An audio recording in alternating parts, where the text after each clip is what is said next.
Alright, I keep trying to use this microphone, but it's not working, and I had it charging all day.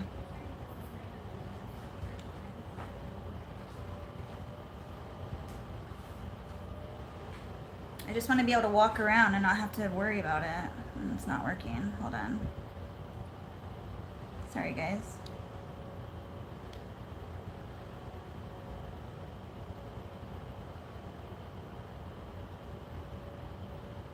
I don't know.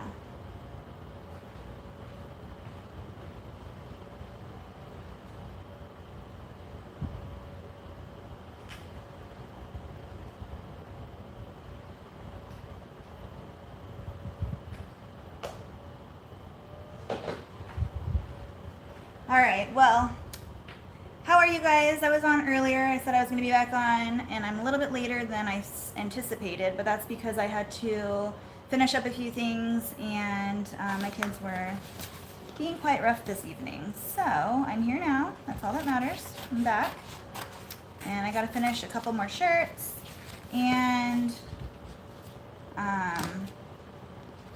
finish all these blankets that I have, and what else? Outfits, we need the package. I have a long night ahead of me. So if you're along for the ride and working, I love it, but I have a lot of stuff to do tonight, so it's gonna be a long night for me. Just saying.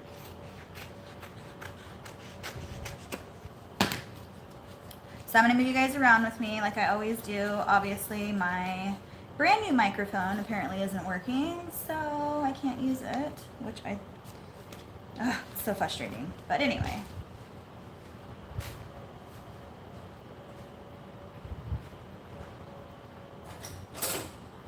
I have another one of these shirts going that I was working on earlier.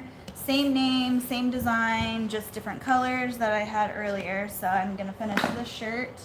Actually, I'm going to put, after I cut this out, I'm going to put another shirt on the other machine back behind me. I have it all set up and ready to go already, so I just need to put my shirt on there. But I'm going to focus on this really fast and do this first. I can put you guys down here so you can see what I'm doing, actually. If that fan is too loud, please tell me. And we all know that I have technical difficulties every single night, or every time I go live. So if something is not working, if you can't hear me, or if you can't see me because of the connection, do like asterisks or something like in the comments so I can see it.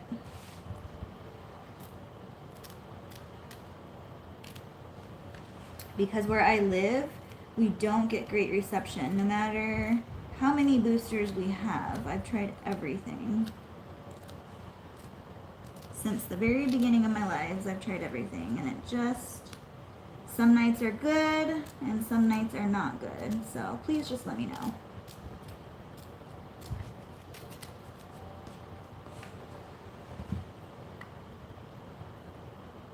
It's still hot in here from today, but it'll start cooling off here shortly.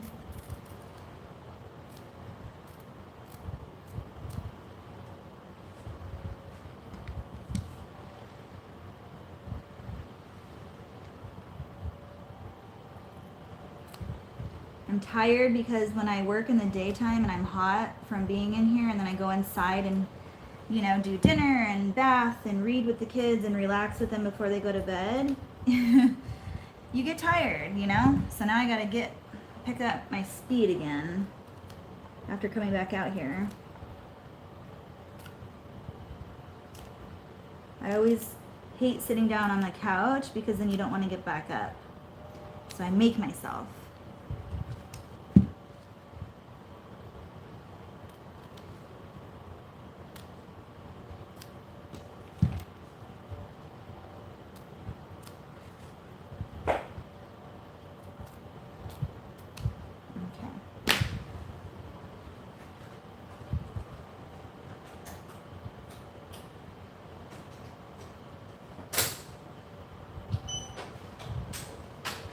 Okay, so I'm going to start this shirt.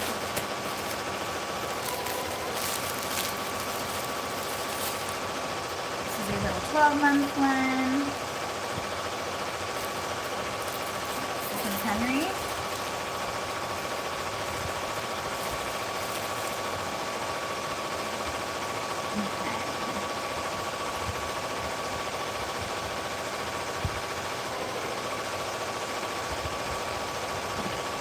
Fan is blowing everything.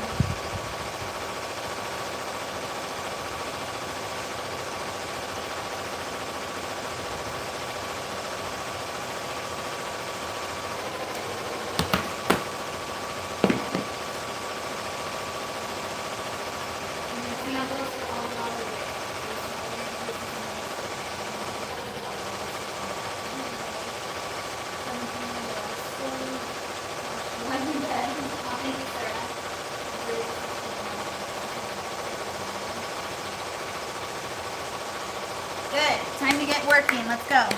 Work, work, work. Work with me.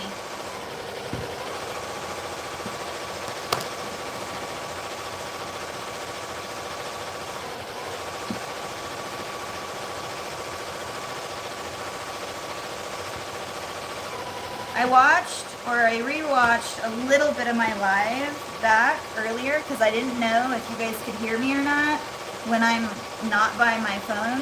So some of the time you could and some of the time you couldn't. So I'm going to try my best to like talk closely to the phone so you guys can hear me. Another reason why I wanted to use my microphone or my other mic. I wonder if I can, I don't know if I can or not because I already started the live, but I have a Blue Yeti. I wonder if that would work better.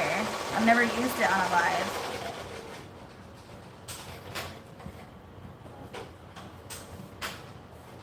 Okay.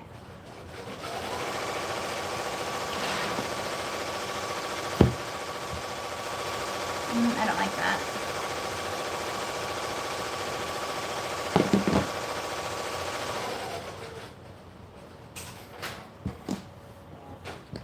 So this is a 12-month shirt. I do use my 8x9 hoop, Mighty Hoop, with my 12-month shirt because it doesn't stretch it out, and I like my designs to be big, so I use that. I use my 8x9 Mighty Hoop for pretty much everything except for like my onesies, my small onesies. But it fits just fine on my 12-month shirts. It doesn't stretch it out. I still have plenty of room in here. It works just fine. So I'm gonna go ahead and move you guys already over here. That way you guys can see me do this. I already put it in the machine and everything, so we're good to go. I'm just gonna trace it.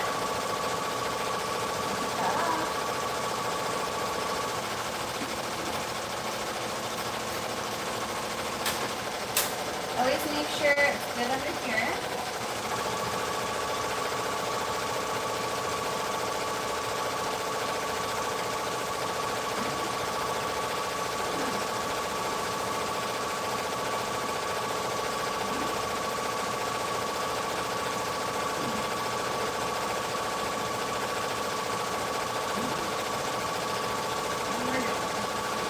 I already set my colors and everything, so it's all good.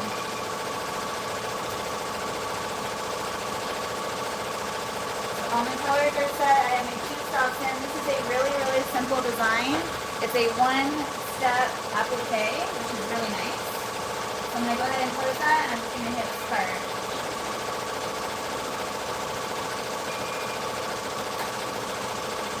Okay.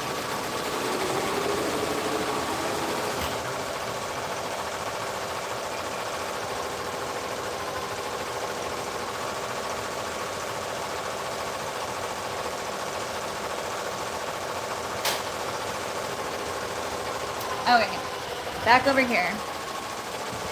The bobbin ran out apparently. I didn't know that.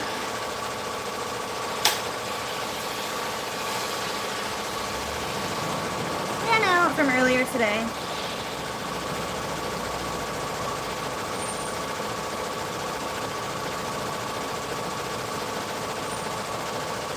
Yes, I love having the 2 embroidery machines because It just allows me to be that more productive.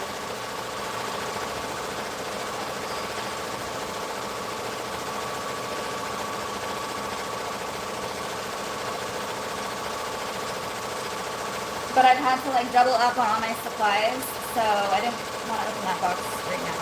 So I just grabbed a bobbin from the other one. What's nice is that they both take the same bobbins and pretty much everything is the same. So nice.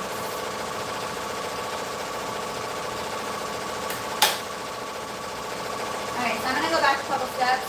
What I really like about this machine, I don't know if you can hear me. What I really like about this machine is that when you go back in steps, you just hit the float button and then it's already on minus. You can hit the plus or minus, and if I want to go back some steps because it ran out of bobbin and I had to change it, I'm literally just going to hit 10 and it goes back 10 steps. My other machine, you have to push the arrows, which is fine. It's just, you notice little things like that about all the different machines, that some features are quicker, nicer, easier, and that's one of the features that I really like. So anyway, now it's gonna start stitching. It's gonna take a while on this one because it's literally the whole, like, whatever that is. I don't know.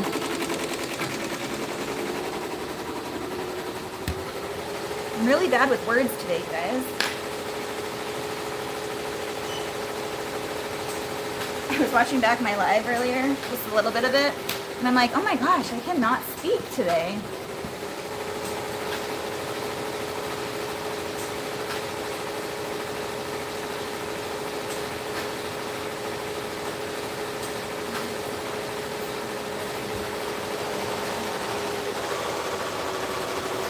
Haiti, I use the size 5 inches on my letters, or I'm sorry, my numbers.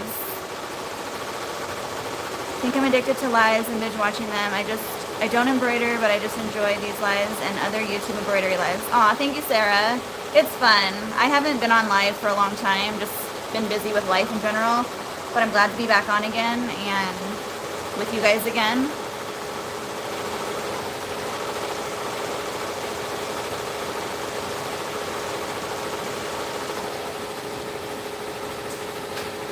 Now you have 3. I want another one already, Marissa. They're addicting. I'm reading your guys' comments. Okay. So, I knew something was going on. You know when you hear your machine and it doesn't sound right and you just know something's happening? Yeah, what is going on here? That means it's new needle time.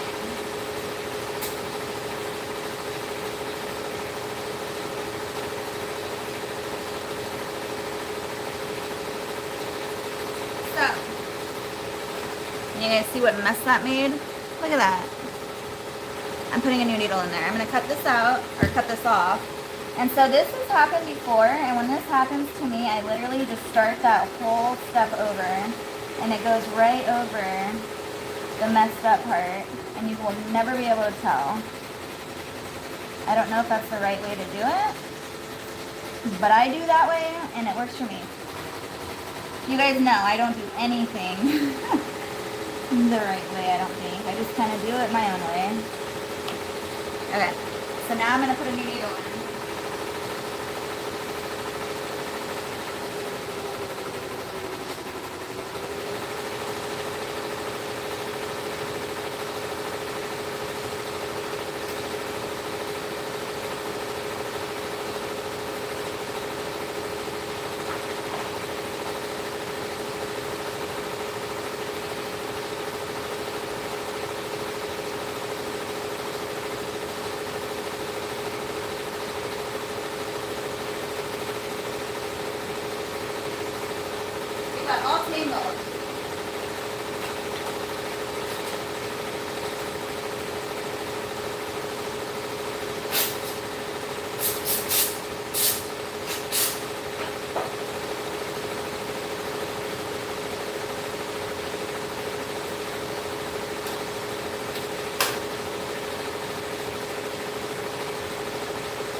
fresh start.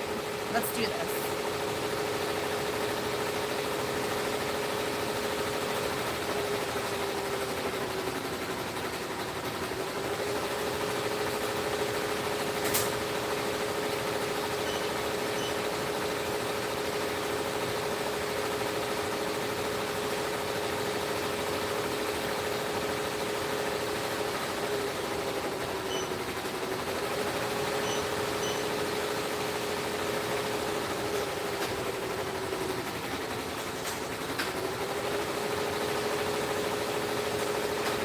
We'll see.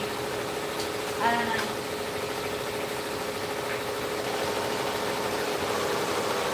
This one's looking good though. I'll show you this one. It's pretty.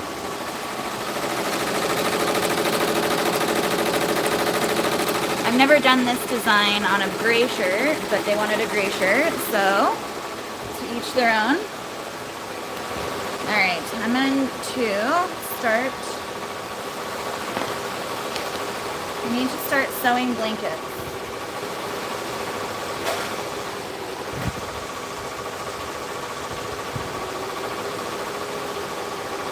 So I'm going to, I don't want you guys to face my back, but I don't know where else to put you.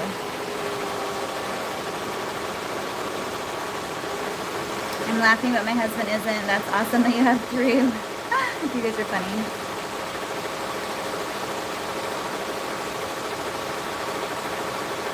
Lala, I don't know who you are, but yeah. Okay, so Sarah, we had the guy come out yesterday and give us like a brief estimate on what it would be and the process and everything. So the whole process will take like a week for the wall and a week for the AC to be put in, with everything that they're doing. So like 2 weeks total. Unless we can coordinate and do them both at the same time, then it would take like a week total. But, you know, everyone works, you know, on different days and everything is all over the place all the time. So I'm just counting on hopefully no more than 2 weeks, because I don't want a big mess in my workshop for that long. So definitely we are going to start the process like ASAP. The wall guy is coming out next week to look at what he needs to do and whatnot. So we're going to get it started like right away, because I am not going another summer in this heat here in Arizona. Yeah, so we're going to start it as soon as possible. So hopefully it's done by the end of fall. I mean, that's even shooting really far, but I mean, it's going to be cool here shortly, probably in the next month or so. I'd say it usually starts getting cooler in October. So if I can bear with it until then, it's just super muggy here. But if I can bear with it, then, I mean, we can, there's no point in doing it like now, because summer's pretty much almost over. I don't know. I go both ways. I want it done now, but I can also wait too. But this machine keeps messing up. So what is happening now?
Hopefully that's better.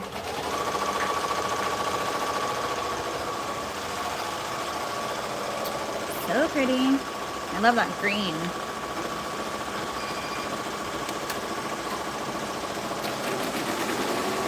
I don't think I made an applique for that yet. I gotta do that.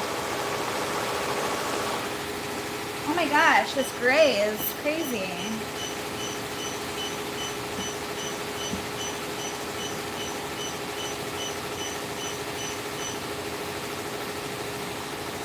Alright. What is happening? Do you guys ever have a night where it just doesn't cooperate?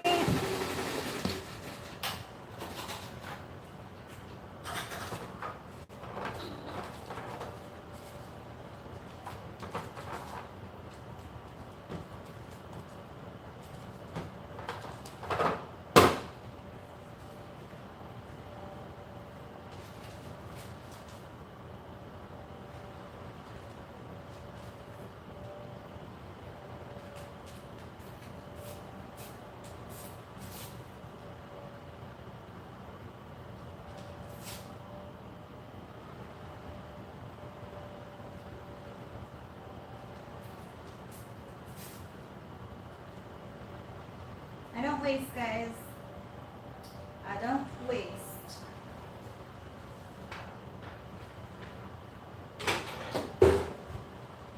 Ugh.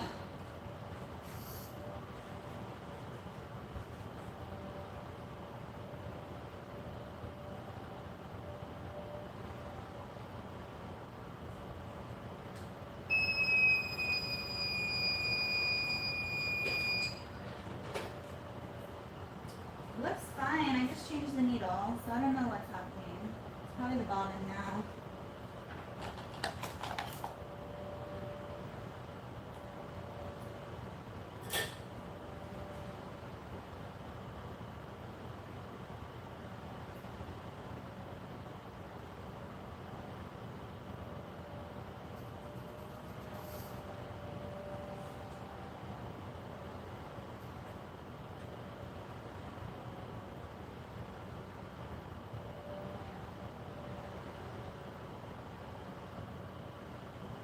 Maybe it's the way the needle is a little crooked, so sometimes it's finicky if the needles are sometimes a little crooked.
I don't know. It's testing me tonight, though.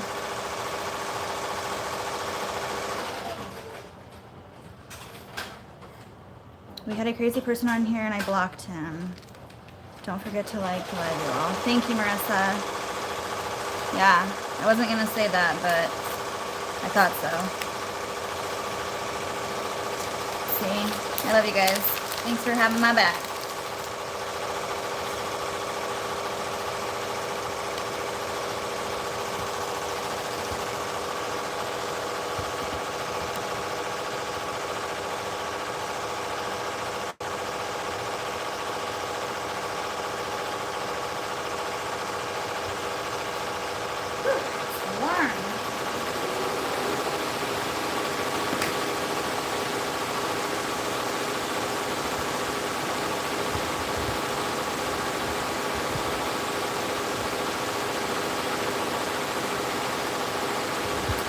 Don't forget to drink your water, you guys.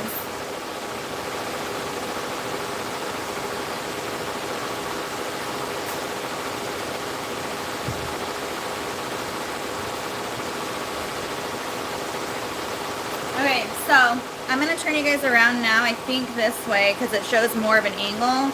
And I'm gonna go over here because I'm gonna start doing my blankets, and you guys already saw me, whoever was on here earlier, prep them all. So now I'm gonna sew them, and actually I think I might put you more over here. Maybe like on this edge, I don't know. That way you can kind of see what I'm doing. Southern California, yeah, I think it's like just stormy everywhere.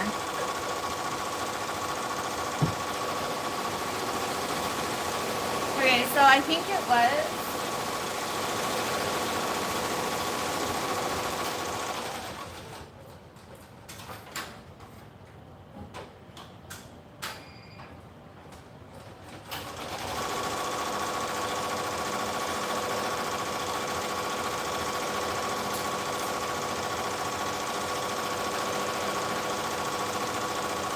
was the way I had the needle in, because it's doing fine now. It was like slightly twisted to the side a little bit. So if you guys ever run into that issue, it's because your needle is like not completely properly in. I don't know. But I wanted to show you guys this. So I'm still getting used to my other machine. So it doesn't just come naturally. You know, you have to practice and make mistakes just like everybody else. And I'm just like everyone else.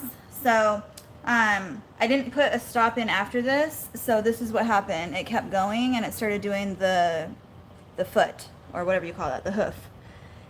Is that what it's called? I don't know. But anyway, I realized as I was walking over here that it was still running, and I'm like, wait, it should be stopping. So I ran over there, and at least I caught it in time. So anyway, I'm going to cut around this and probably take those stitches out and then just restart that foot. So it's not going to be a problem, but I just want to show you guys that that happens to me too, and I'm going to fix it. So we're all good.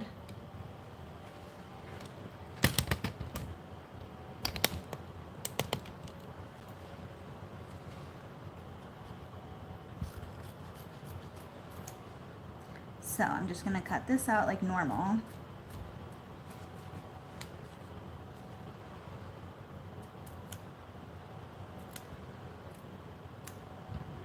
I don't know why I'm using these scissors again. I wasn't using them earlier. I don't know if I can cut around this like clean enough so that it doesn't show. I mean, I'm going to redo it anyway, but maybe I can do it good enough.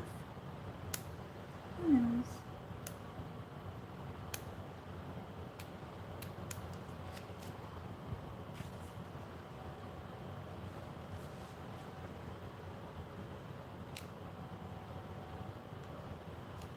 Let me go grab my other scissors. I don't like these.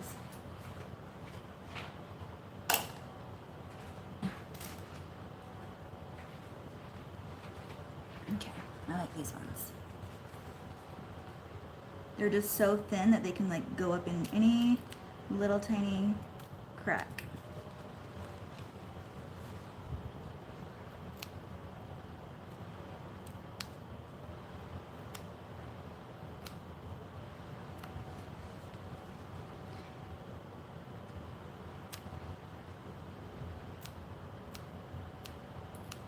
I've never cut a hole in my shirt yet. I'm so nervous that I'm going to one day, and I don't want to. Have you guys? I'm still pretty new to embroidery. I've been sewing for a while, but embroidery is pretty new to me. Like less than a year new. And then I started off with this machine back behind me. It's a combo machine. And then I got my 10 needle, which I'm doing not this design on, but the other one. And I love that machine. It's super user friendly. But then I got my 12 needle, which I'm still learning.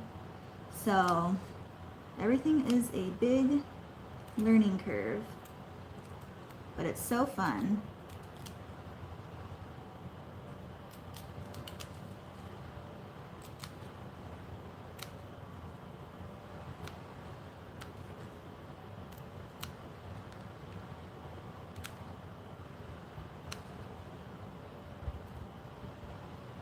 This has a lot of like curves.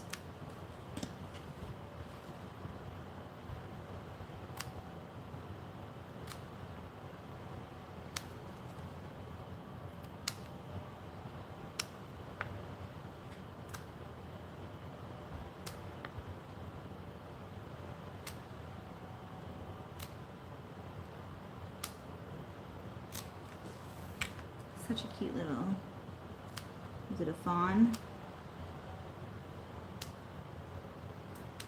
Okay. There's one little piece right here that I want to try to get out. And I think it'll be good. I'm just going to go back over the black. You can't really tell. I don't know if you can see that. You can't really tell. But I'm going to go over it again anyway.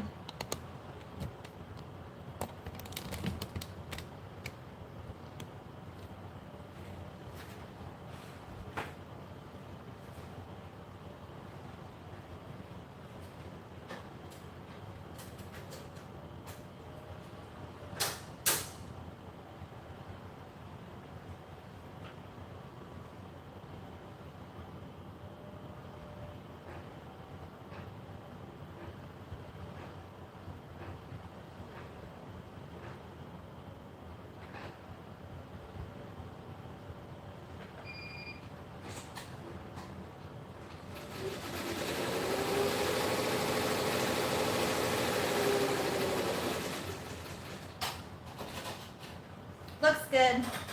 Can't even tell.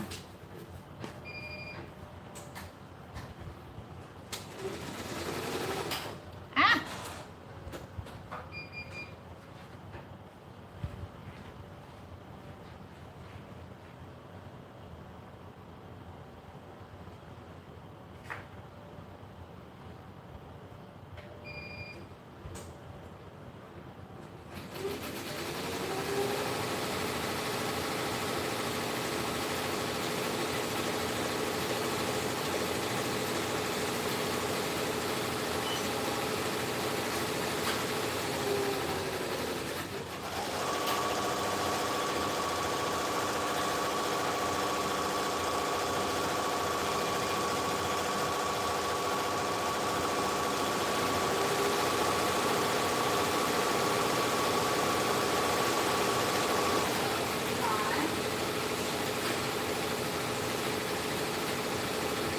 Cover stitches are so fun. I love my cover stitch.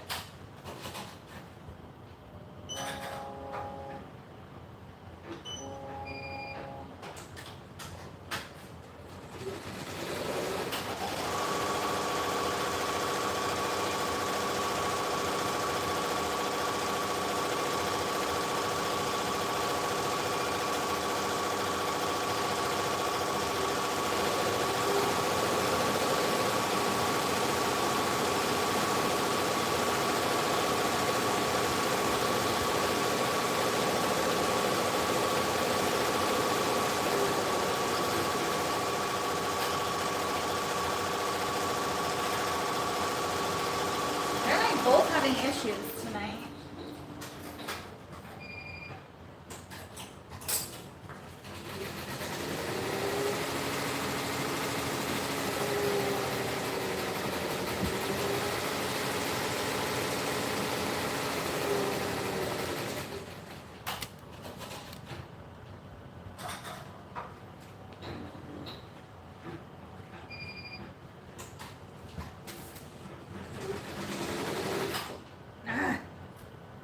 See what I mean, you guys? Maybe I wasn't meant to embroider tonight.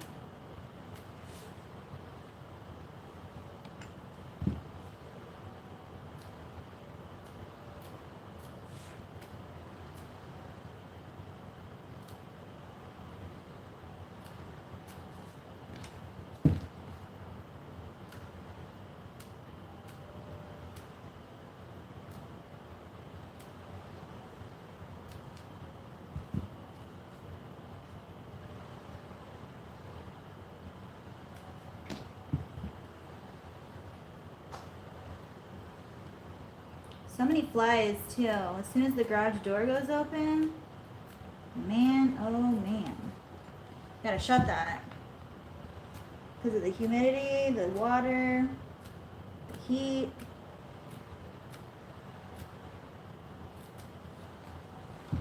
So hot.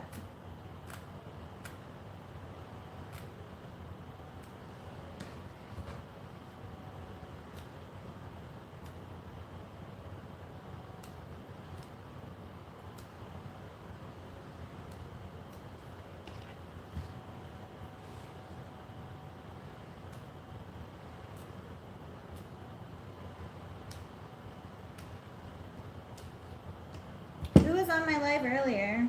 Anyone? Sorry, it was so crazy. I had to like jump off.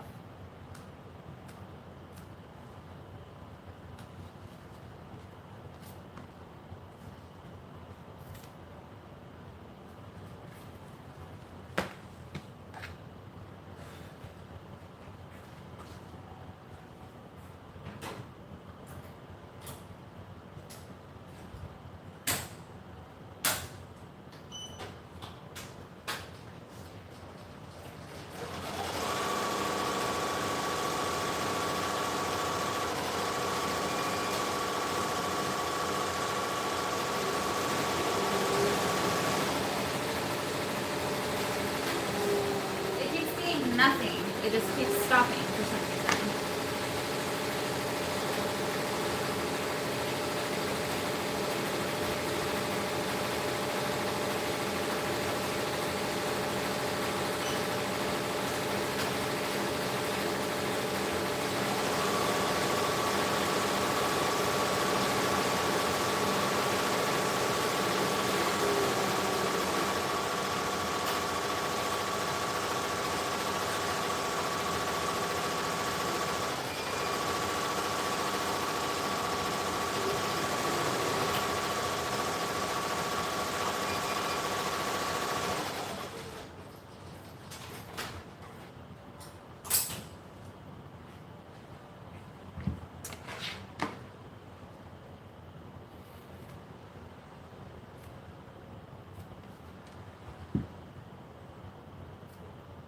You guys, I have so many orders to get out tomorrow. I mean, I'm going to work tomorrow too during the day.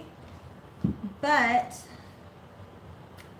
I have so many orders to get out and these machines aren't cooperating tonight.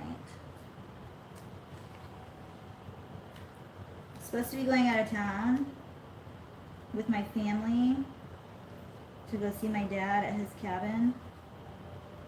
So I'm trying to get all... I don't like to go out of town unless all my stuff is done. That, like, so not all of them, because I have quite a few, but I like to get them done up until, like, so if I go out of town on Friday, then I like to have all my orders that are supposed to be out by at least, like, up to Monday, sometimes Tuesday, because I like to come home and not have to, like, stress about orders.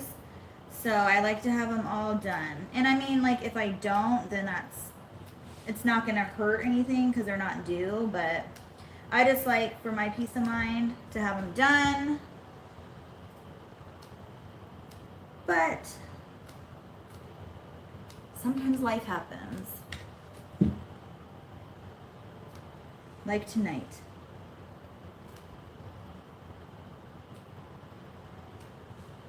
And you want to know something? This is a fun fact. This never, I'm not even like joking. This never happens to me like just on a daily basis when I'm working by myself. It only happens when I'm on lives with you guys. I swear. It's like a curse. But guess what? Maybe it's a good thing so that like I can learn how to deal with it while I'm with you guys. Like, if you think about it, if you've been on this journey with me and you've been on the lives that I've done with, like, Blaine with Sewing Machines Plus, I've had so many issues with, like, my microphone, with just everything. And that just doesn't happen. Like, if I wasn't going live and I was just working from home, trying to get orders done, everything goes smooth. I never have any issues. And then when I get on live, everything happens. But that's okay. It's kind of challenging and interesting at the same time.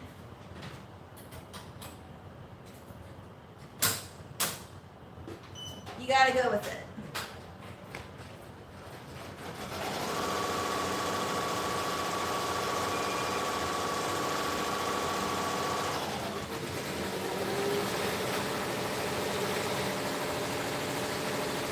Like that machine, there's literally nothing wrong with it. It just keeps stopping.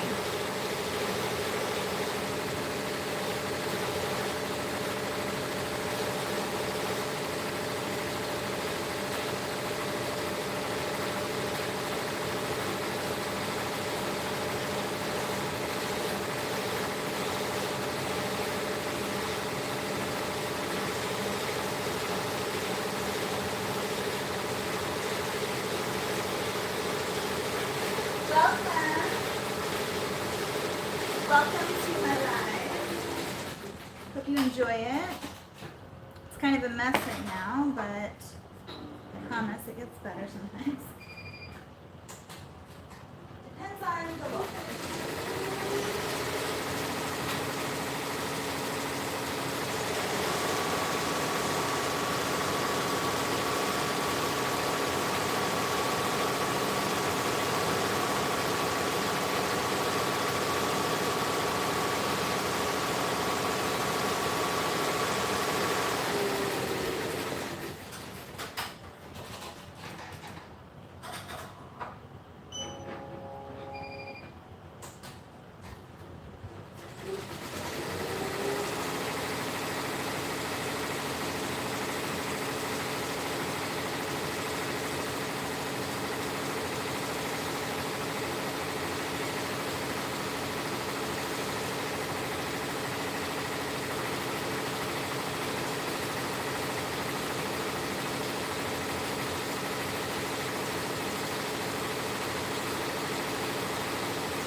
Going now, it's done, all the applique parts are done, so it should just go.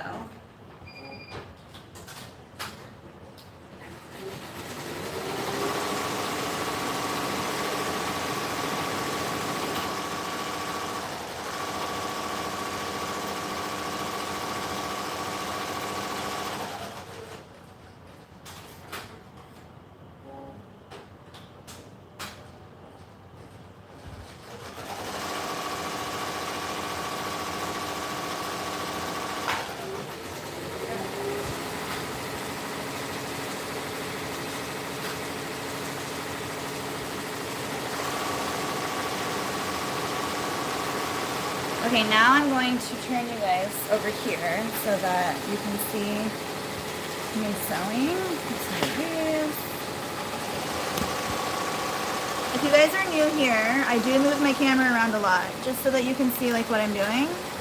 So I'm sorry. Alright, we're gonna start sewing some blankets.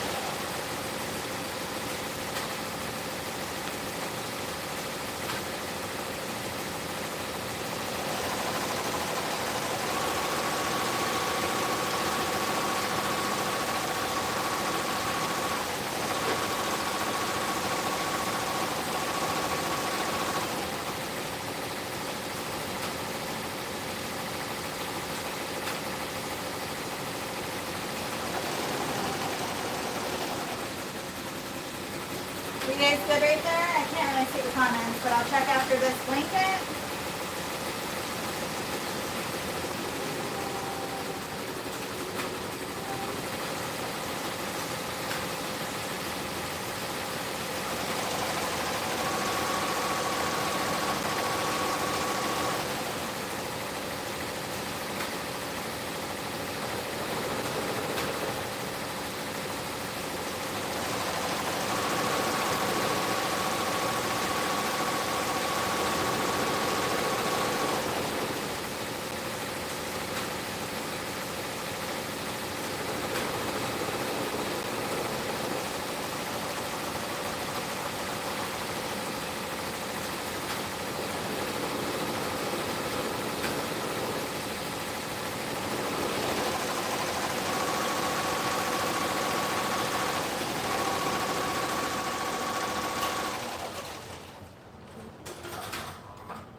One down.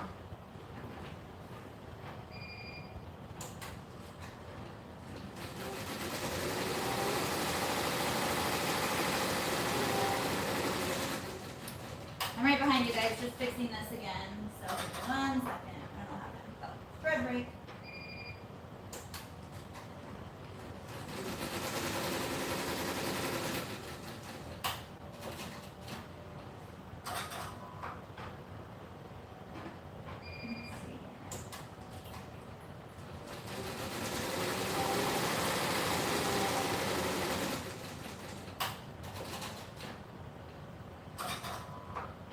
This one is just a thread break, so I'm just putting the thread back in.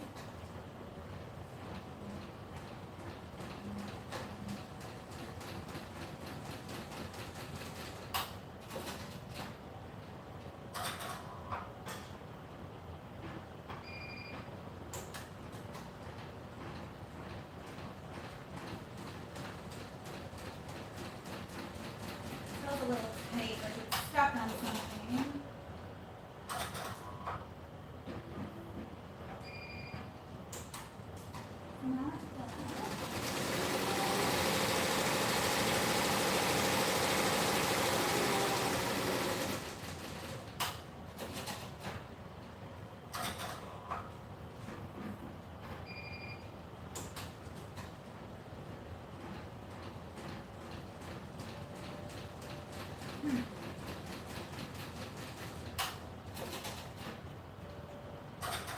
Let's see if that works.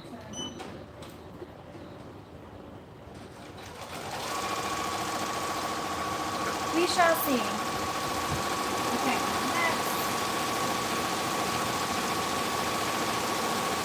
Do you guys like where the camera is, or do you want me to move it closer?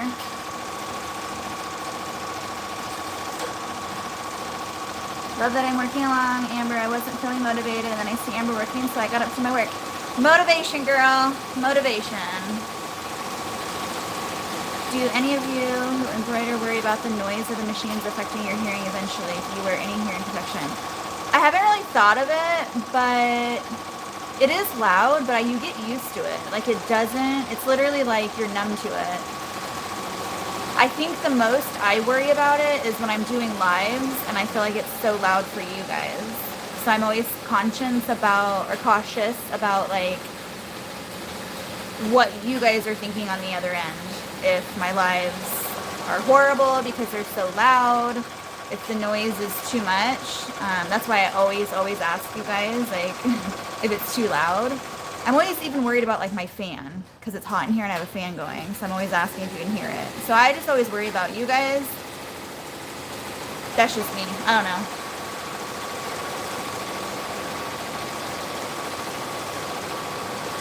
Is it super loud?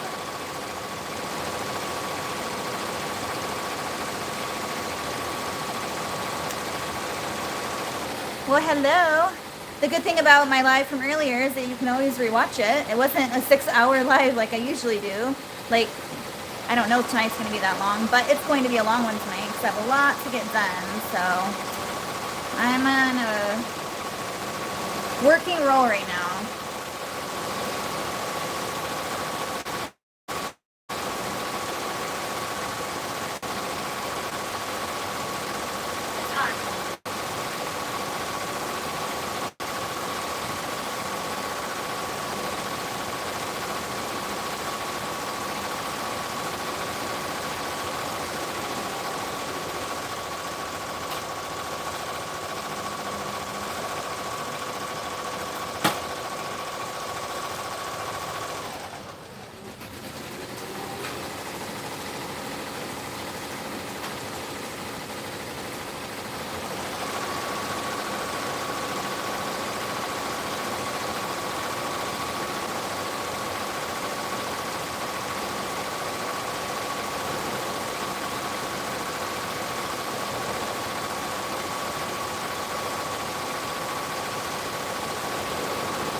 love this machine so much. Like, this is my baby right here.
Okay, so I wanted to tell you before I go again. So I finished the whole blanket. This is the blanket if you were at my live earlier. I didn't have quite enough of the mauve backing, so it was like, I usually like to leave an inch border around the whole blanket when I do my minky blankets because minky shifts. I mean, I'm getting pretty good at sewing them to where I don't need to do that, but I do it anyways. So anyway, this one, if you can see where the edge is right here in the front, it was like right on the edge. So what I'm going to do now, just to make sure it is stitched in there really well, I'm going to go back over just that one edge, and I'm going to go in maybe like not even 1/4 of an inch. Like, what is in between nothing and 1/4? Whatever that is. Again, I'm horrible with math, you guys. So you got to help me out here. Hold on, this machine's messed up again.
Okay, so what I do when that happens is, I'm sure you guys all know how to do this, but I'm just going to show you how I do it. So it was really, really close back here in the end. So what I did was I just redid it a little bit, less than 1/4 of an inch along the edge until it met up with where I wanted it to be. Because see where this meets this right here? Now I don't need that to be shorter anymore. So I did my double line until it meets up right here. I don't know if you guys can see where I'm doing. And then when I go to trim my edge, it's not going to make any difference. You'll never be able to see it when I flip it in right side out and top stitch it. You'll never be able to tell that I did that double line. So don't think you have to redo the whole thing.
You know what's really hard is trying to teach somebody how to hold the blanket and sew it at the same time. I was trying to teach my sister last week and it was so hard to tell her like how to hold your arm and where to pull and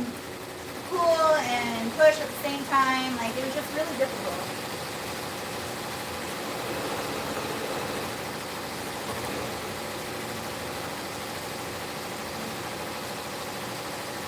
It's just something you have to like do yourself and learn.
Getting there. 2 more.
One more.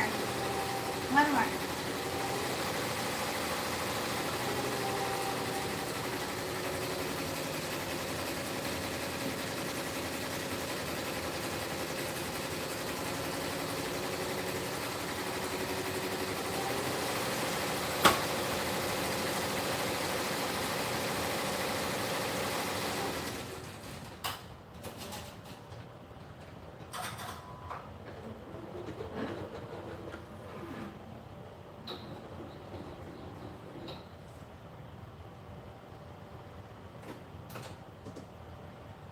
Thanks for being patient.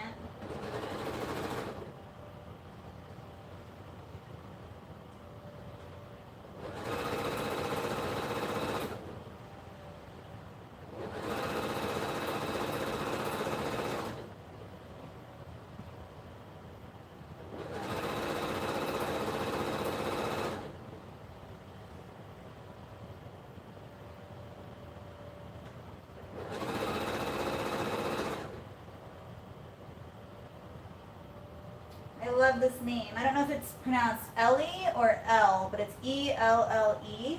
So cute and simple.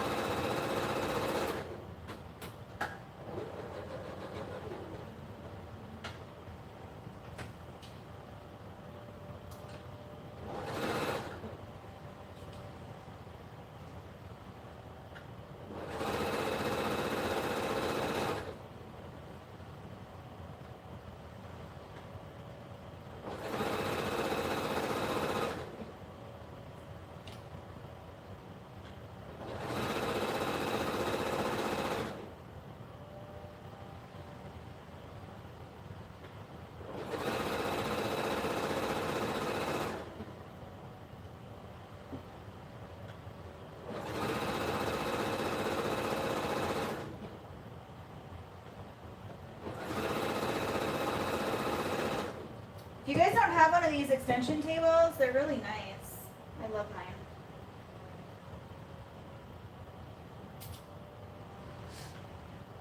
Got like fuzz on me.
Let's see.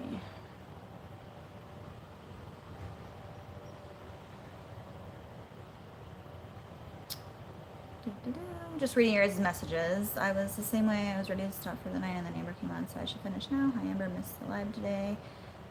Closer. Okay, so I'm gonna top stitch them because I have to top stitch them all. That's what I do for my blanket, so I'll move it closer for you guys for that.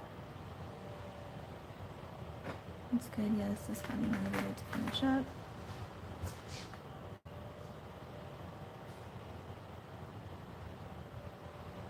Yes, I'm so sorry, precious gems. I will move you guys closer in a second. I'm reading your messages. I'm embroidering a light brown Easter bunny for a lady in Florida. She's sending it to Tennessee for a 2-year-old with cancer so she can... Here, go behind me. So she can hold it during his scary times is why I do this. Aw, that's so sweet of you.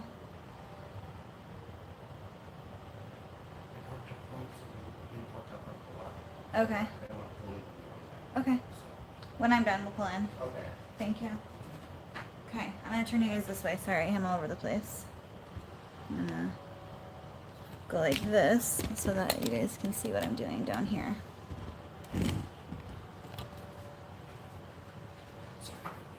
Huh? No, you're good. All right. It's my brother. He didn't want to open the garage because it's loud, so he parked my car out front.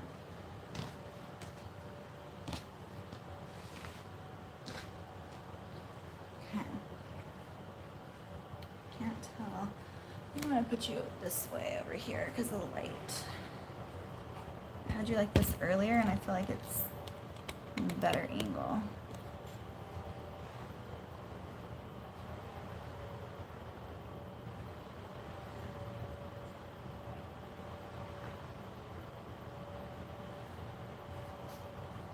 So I feel like I do this for my son too. I'm pretty sure you guys know that he has a rare genetic disorder called neurofibromatosis. And I mean, before he was born, it was when my first son was born, I started getting into sewing, but it was more or less just like something for me to do. And now, after my youngest was born and we found out about his genetic disorder, I just kind of came alive with my business and have really been focusing on it. And everything I do is, he's my motivation, basically, is what I'm trying to say. So I totally understand when people say stuff like that, when they do their job for a certain thing. I get it. I totally get it. Whenever I have to stay up late at night and work, I think of him and why I'm doing it. And I wouldn't have it any other way. I love what I do. And I really love what I do because I know I do it for him. So there's never a time where I'm like, oh, I just don't want to do this. There's times where I'm tired, but I never am negative about it. So when I say or use the hashtag love what you do or love what I do, I mean it. And you should always just be passionate about what you're doing.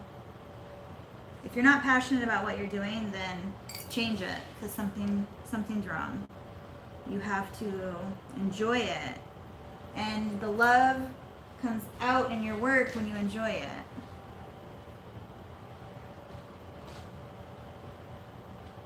It's so relaxing to me, like to work at night, just in the silence, and sometimes I don't even have my radio on, I just work in quiet.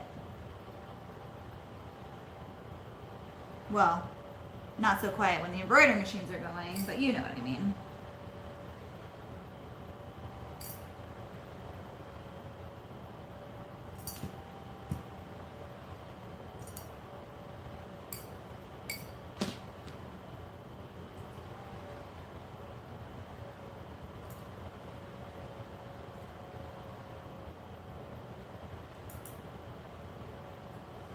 So when I did craft fairs, ever so often I would like put a sign up and I would donate some of my proceeds to the NF Foundation, and it would just go towards finding a cure for neurofibromatosis. It's such a tongue twister.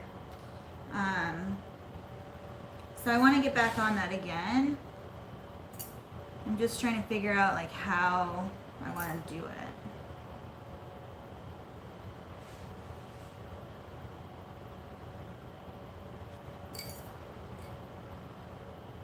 I'm trying to set it up with my website. My website is slow right now. Etsy's busy. My website's not. It's still in its working cycle right now. It's trying to be reached in Google search and SEO and all that because it's brand new. So when you do your brand new website, it takes a while for it to like marinate.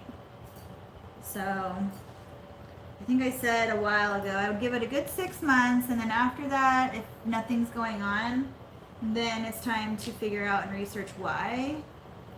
But I really haven't been paying attention because Etsy's been super busy, so I don't really want to be busier. So I'm just letting it do its thing.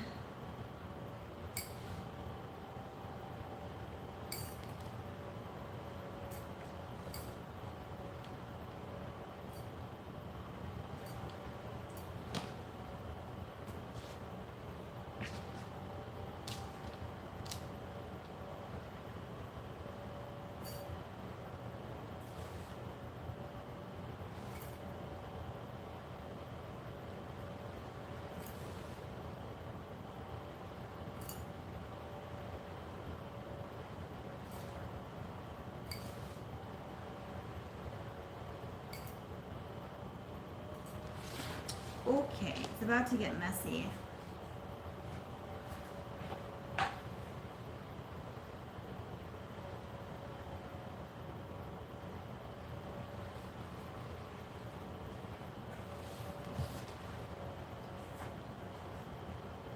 Can you guys hear me okay when I'm talking right now?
So it took me about 20-ish minutes, maybe, to sew 3, 4, 5, 6, 7 different, so 4 lovies and 3 blankets.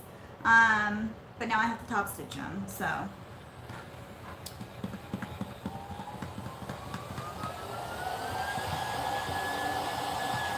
I wasn't really like paying attention to the time, but I'm thinking it was like 20-ish minutes. Maybe 15, I don't know.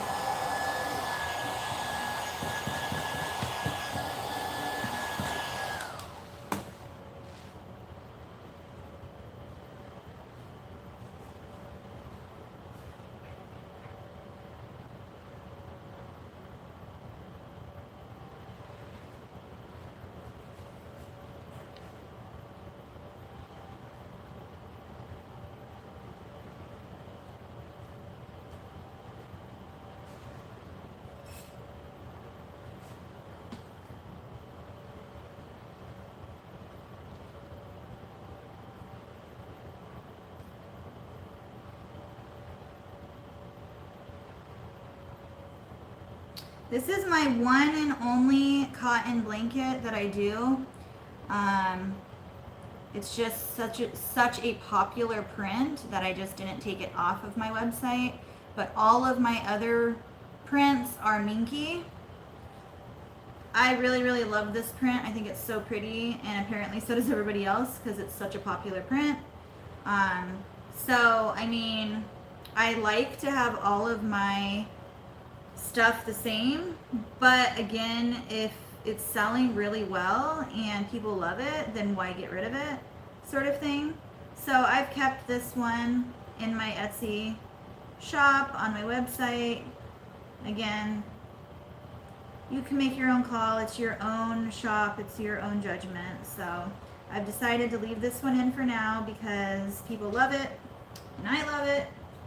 So, and you can mix and match the back of it. I do this one sometimes with it, so it's like kind of like neutral colored. Sometimes I'll do a black background or a white background, but they get to choose that, so it's up to them.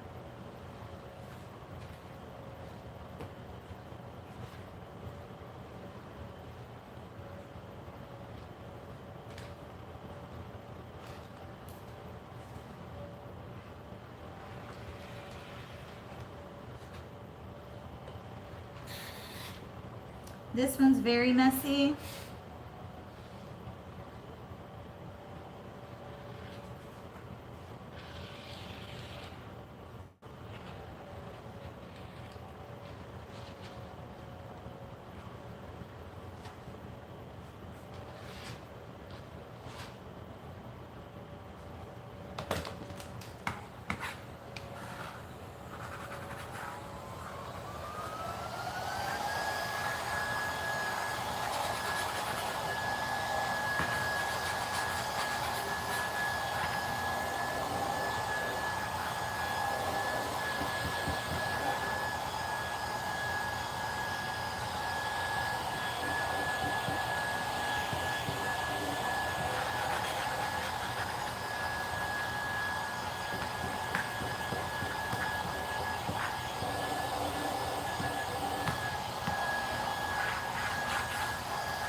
This is a oldie but goodie. I've had this from the very, very beginning. This print, this is actually in my son's room. I made him a crib sheet, blanket, lovey, you name it. So this is his room and what his design of his room is. This black and white and gray cactus. This is what he has in his bedroom, and I love it so much. Oldie, oldie but goodie.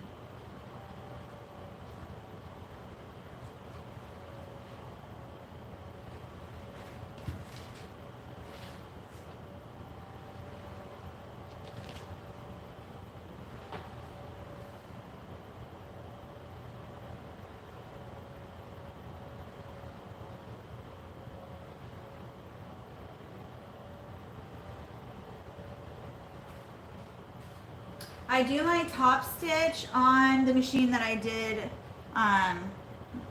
sewing it out on. So it's my JANOME Memory Craft 9850. That is my blanket machine. So I know that, I think you're new to my channel, so I use each different machine that I have, I use for different things. So the machine that I was just using for my blankets, I use pretty much only for my blankets. Not that I can't use it for anything else, but I'm very weird.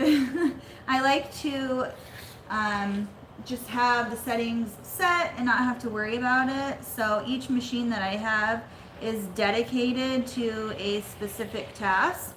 So that's just how I work. I don't know. I don't do a cover stitch on my blankets. You can. There's no reason why you can't.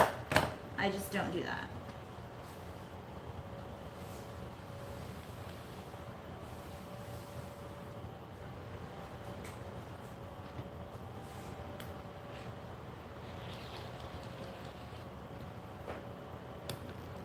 I always do an angle on my corners so they poke out really nice and sharp.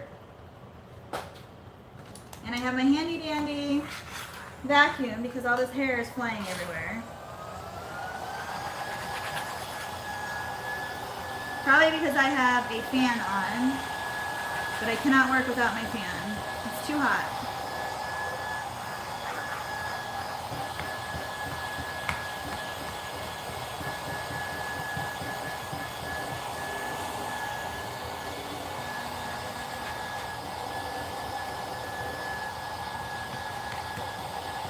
I should probably plug my phone in.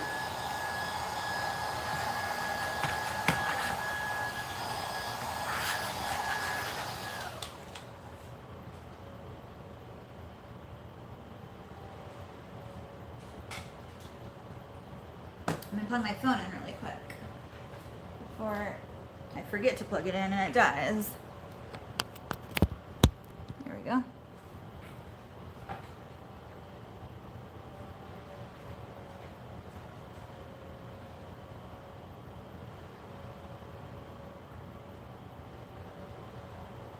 What are you guys making tonight?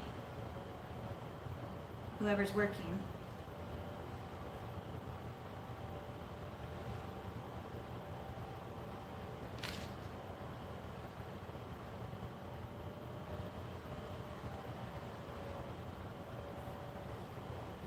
This one's cute. I thought it was different. They put the name and then the year. So I'm guessing this baby was born this year. So they put the 2021 on there, which I thought was pretty cute. I've never done that before with a lovey blanket. It's usually either just the first name or the first and middle name. A lot of people lately have been having two names on here. And I mean, it's your shop, you decide what you want to do, but for me, a name is a name, so I don't charge extra for two names versus one. The stitch out process is maybe like 2 minutes longer, so I don't charge extra for it. A name is a name. So I mean, if they wanted like a bunch of names on here, then maybe, but if it's just like this, two different lines, it's the same to me. I don't really care.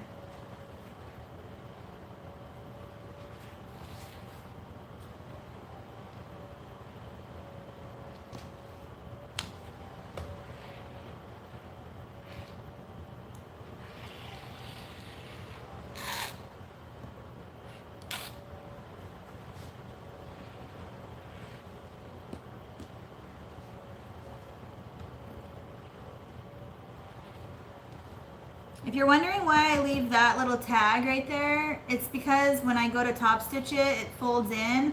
Minky tends to stretch because it's a knit, technically, and so it will come out if you don't have enough of it flapped in there. So that is why I leave it about 1 inch over, so when I tuck it in, I have something to sew it on, or onto.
Try to get as much of it in my hand as I can, but it's so much burn.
Where do you use when sewing your blankets? 100 custom masks for school. Wow. I usually watch you from my personal. I've been around for a few months. I don't think I've ever seen you do a top stitch. Yes, I love all your machines. I just use all the same thread always. It is, I don't ever change my thread. I use white all the time, and it's the Gutermann. It's just Gutermann, 100% polyester. It's this one. I get it at Joann's. I use these big spools, or whatever you call it. Yeah, spools from Joann's for my regular sewing machines. For my Sergers, my COVERSTITCH, and yeah, and my industrial, I use the Gutermann spools. I have started using on my Serger, which I really like. What's it called? Let me look.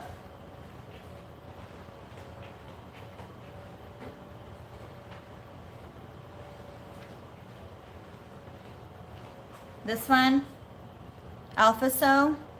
If you guys haven't tried this, I really like it. It's very nice thread. It doesn't shed as much as the Gutermann does, and I don't know.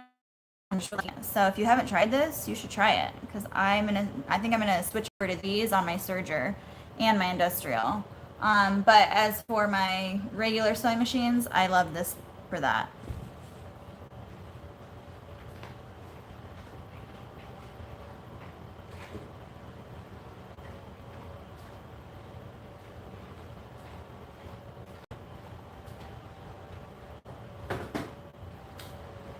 But I was going to tell you, when I was sewing my blankets, for those of you who don't know or haven't heard me say this, I never change my thread out. I use white for everything.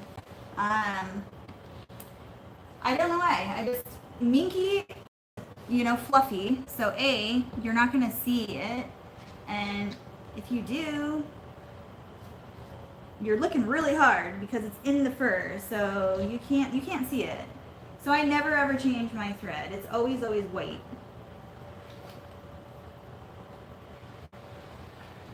I have a bunch of different colors of thread, and when I did like my bibs and my aprons and stuff like that, for bias tape, I would change my thread out because I wanted it to match the same color of the thread. But I don't do those anymore, so I don't change my thread.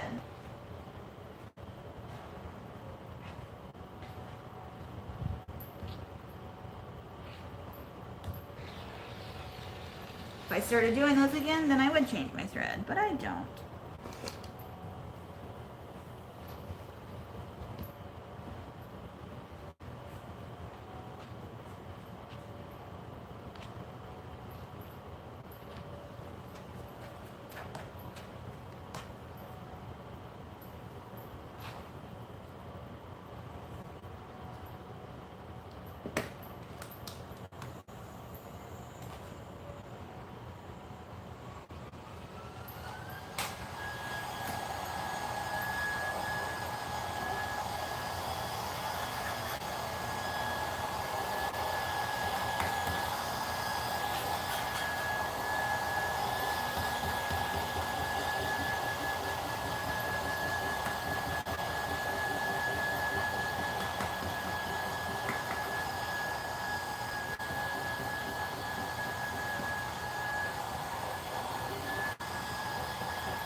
This gray blanket backing is super messy. I mean, they all are in their own way. It's just thin, so it gets everywhere.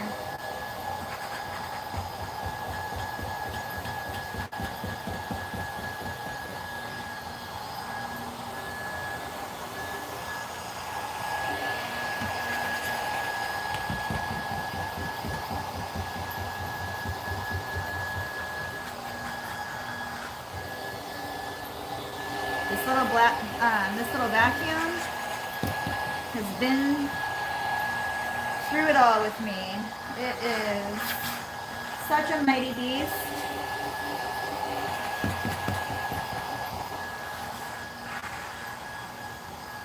You have to empty it quite often, but it's so worth it to not have that fur everywhere.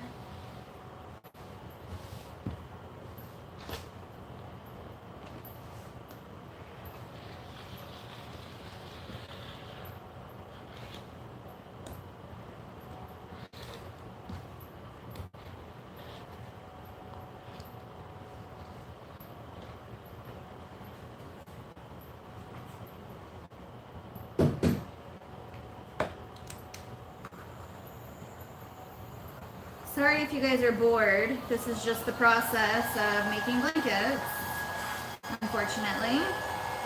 It's a slow process.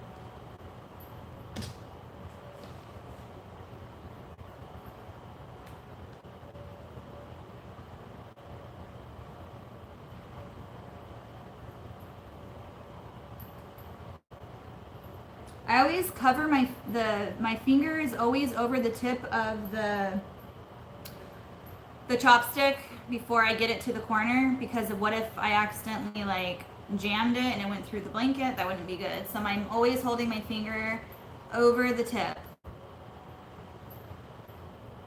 while I'm moving it around through the blanket.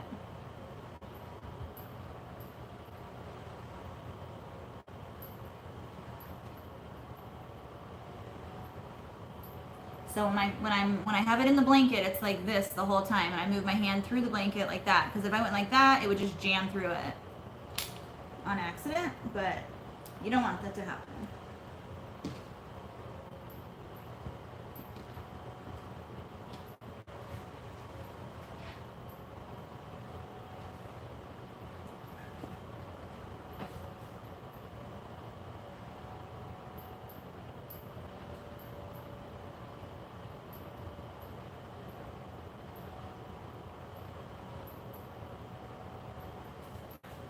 Keep asking questions. I love questions. It keeps me thinking and talking. Otherwise, I don't really know what to say.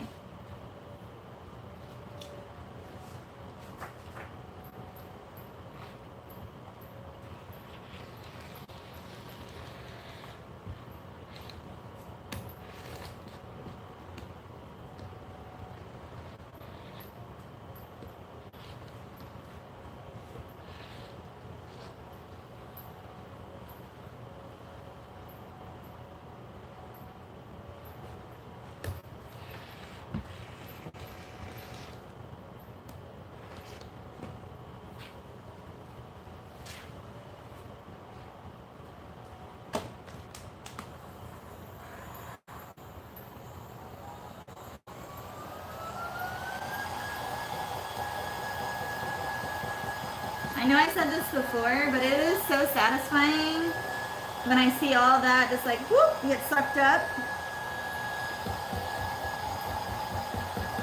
I know that's really weird, but it's fun to watch.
Time goes by so fast, you guys. It's already 11.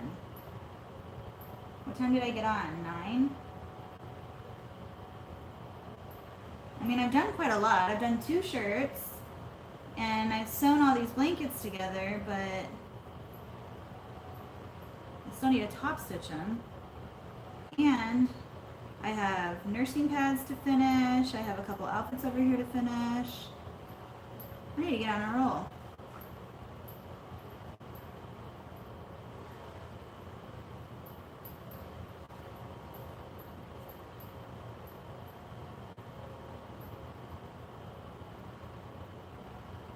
Okay. So, I need to prioritize really quick. Whenever I do blanket day, I do all my blankets at one time. That way I can make one big giant mess and get it over with at the same time, so I don't have to like clean, work, clean. So I try to do all my blankets at one time.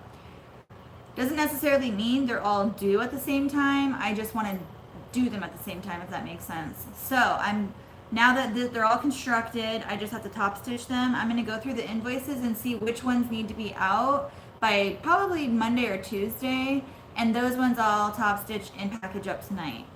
If they don't need to be out by then I'm probably going to put them aside and do them later, because I have other stuff that needs to be done tonight too. So let me look at that all real quick.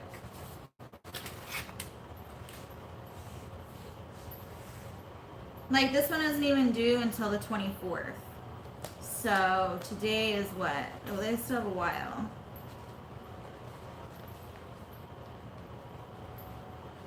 So this one,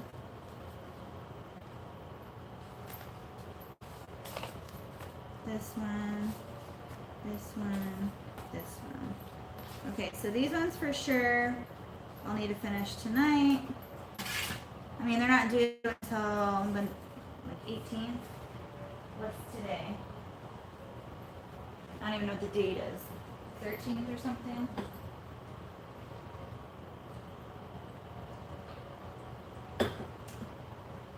But, okay, so, which one's this one? Okay, I need to finish this one.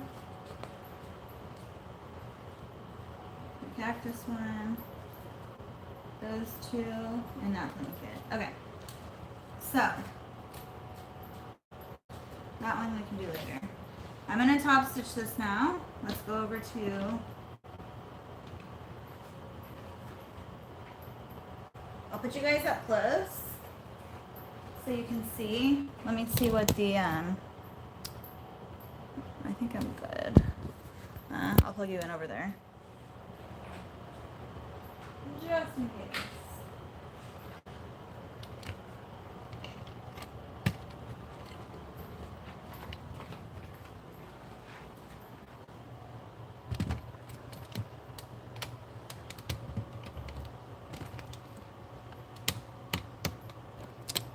How is that angle, you guys? While I plug you in, please let me know how you like it.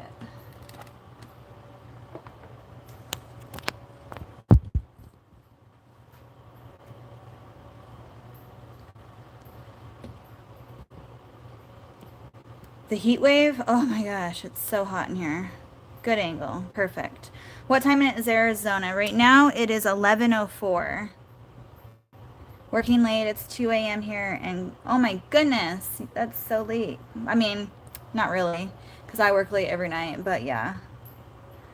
It's 2 a.m. You guys, you're on here so late with me. But thank you, I appreciate it. I'm never bored. I learned so much and love what you make. It's like hanging out with a special friend. Aw, thank you so much, Levina. That's so nice. I did also bought the vac. Marissa, the vacuum is amazing. Oh, you guys are all buying the vacuum. What is the measurements of my blankets? My blankets are always 27 inches by 35 inches. So the reason why I do that is because I order from Spoonflower my minky, and when it comes, the minky is 54 inches. So 27 inches times 2 is 54 inches. So when I order 1 yard of fabric, I get 2 blankets out of it. If I, so basically it just doubles. If you order 2 yards, you get 4 blankets. If you order 3 yards, you get 6 blankets. So you just got to double it. It's really good. And that's why I do those measurements. The only time I do a different measurement is if somebody requests it, but then I charge different prices for bigger blankets and whatnot. So just charge accordingly. But to get the best value out of the money, you just got to figure out the good measurement of how much you can get out of 1 yard.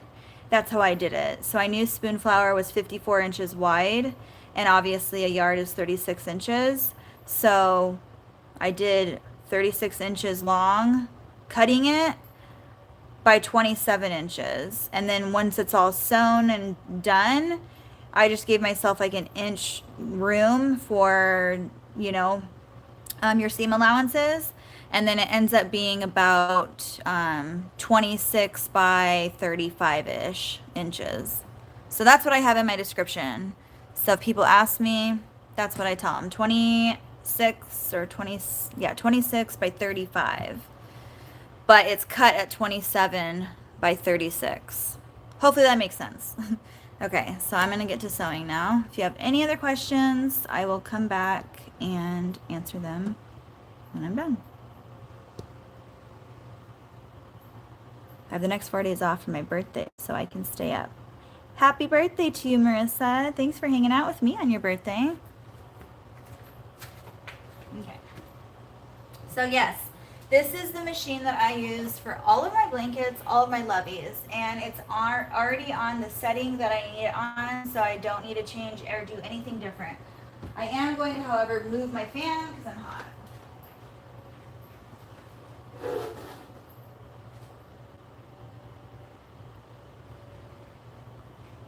Okay, hopefully I can feel that now, because, oh, it's hot in here. All right, so nothing special. I literally don't change anything. My settings for sewing the blanket together are the same settings as top stitching for me. I make everything as simple as can be. If you know me, you know that. So I don't change it. It's at 1/4 of an inch off of the needles all the way over to the right, and that's it. So now I'm going to assume this is a girl. Her name is Elle or Ellie. I don't know how you say it. I have 2 different kinds of tags. I have a girl tag. I don't know if you can see that, but it is pink with flowers. I also have a boy tag, which is just plain black. So I'm going to assume that this is a girl and put the girl tag in there.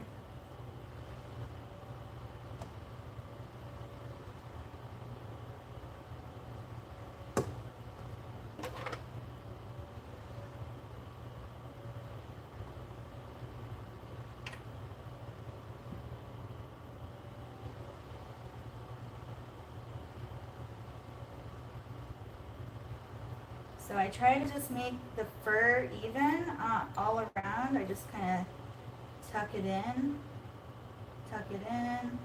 I pick it up with my seam ripper on the inside and just kind of move it in there.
So it's like a 1/4 of an inch, and I line it up with the white, not the fur. So, because the fur is very different all around, so I always line it up with the edge of the blanket. The printed side of the blanket, I should say. And I'm lining the edge of the print with the edge of my presser foot. That's how I'm lining it up.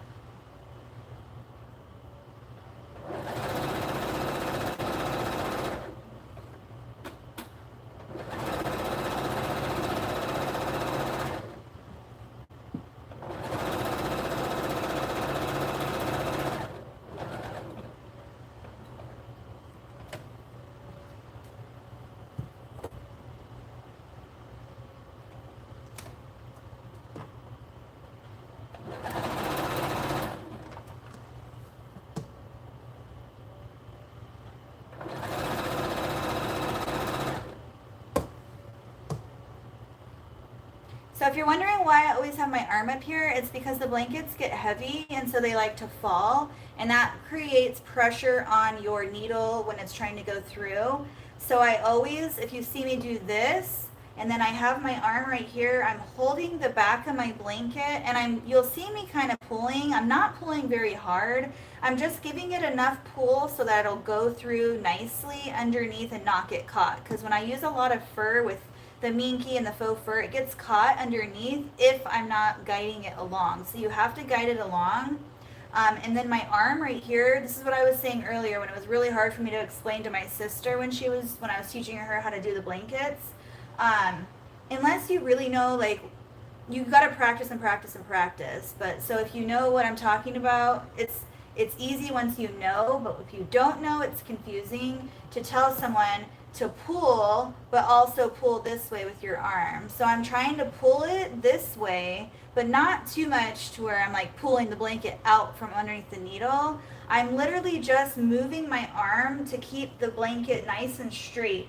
Also, while I'm holding the blanket in the back, pulling it backwards or forwards, I'm also holding this right here so that my fur is even, and I have my thumb and my pointer finger, and my middle finger, I guess, holding it, pulling it towards me.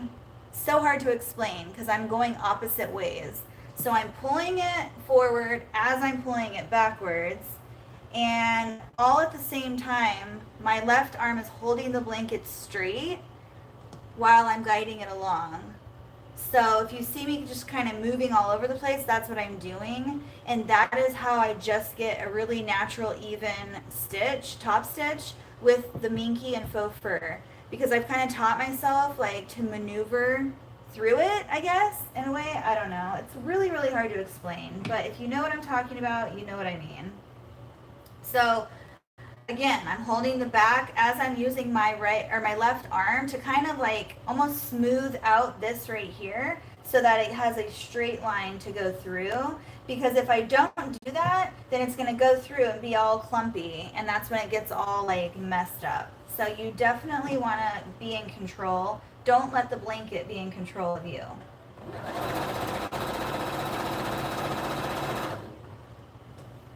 And stop and adjust whenever you need to. That's what I do. I usually, my rule of thumb to myself is I keep this hand right here at the edge of the table and I move it up. Once this hand gets up to the presser foot, I stop and readjust and move my hand back down here, and then I keep moving along. So you'll see me kind of do a repeat each time, and that's just how I've taught myself how to do it. So I'm moving all the way up to the front. Once I get here, I stop, and then I move it again, and that's when I readjust everything. Sometimes I have to pull the underneath, and then I go, stop again, because I reached the top. If I have this little bit extra, I'll just grab the corner right here instead of grabbing to like the table. I just corner.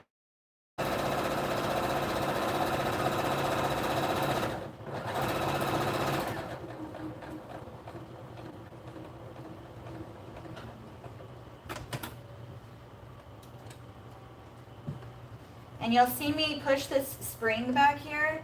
If you don't know what that spring is for, it's to even out your presser foot. So if I didn't have the spring on, this is lifted up, so it's not going to go through evenly. It's going to actually get caught. Before I knew about the spring, it would get caught over and over again, and I did not know why.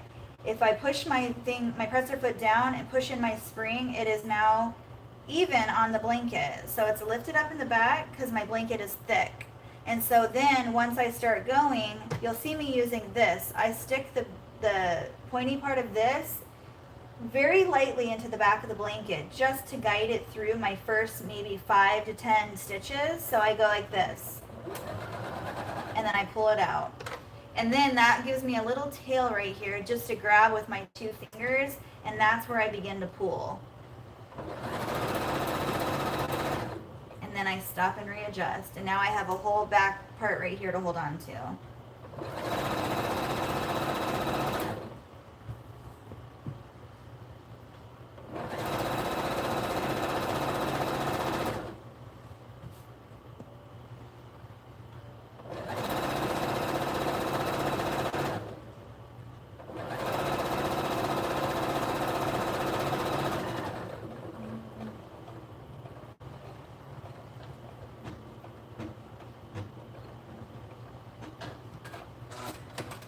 And that was a short lesson on how I top stitch.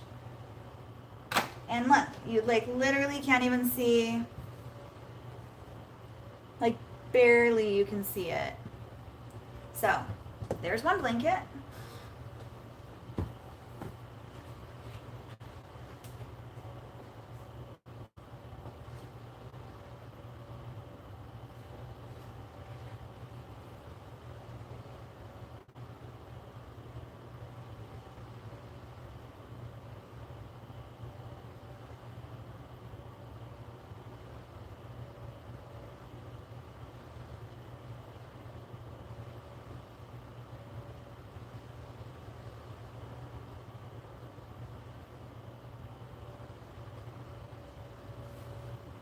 Okay, sorry guys, I was reading all the comments.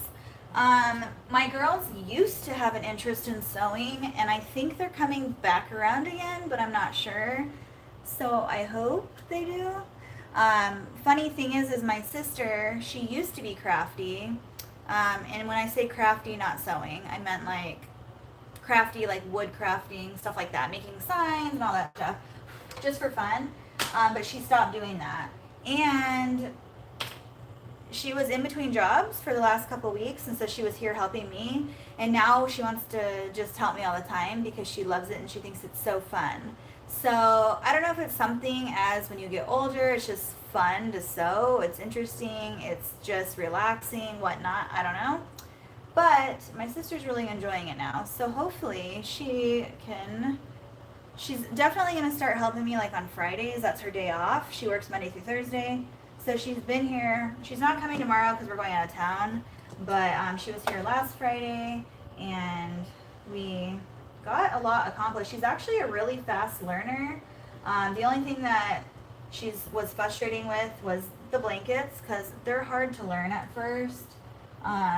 So it's just a learning curve for her. She's left-handed, so it's really tough for her to like just pick up and go and do it. She got really good at the cutting part though, so that was nice. But yeah.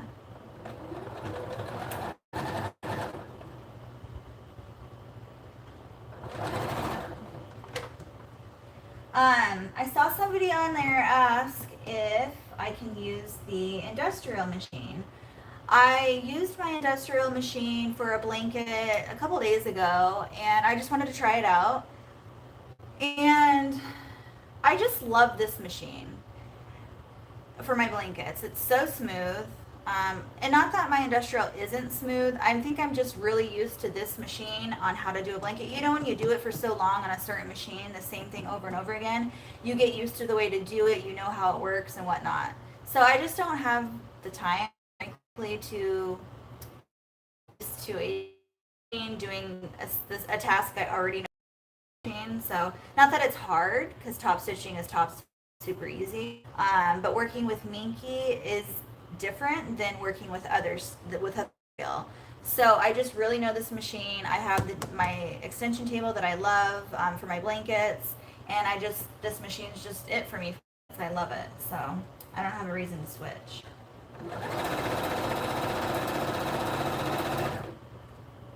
But I do love top stitching my clothing with my industrial, that's for sure.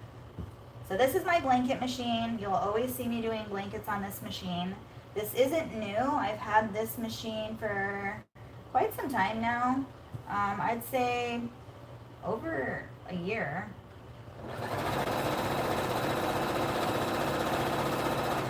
Because I've been embroidering for about,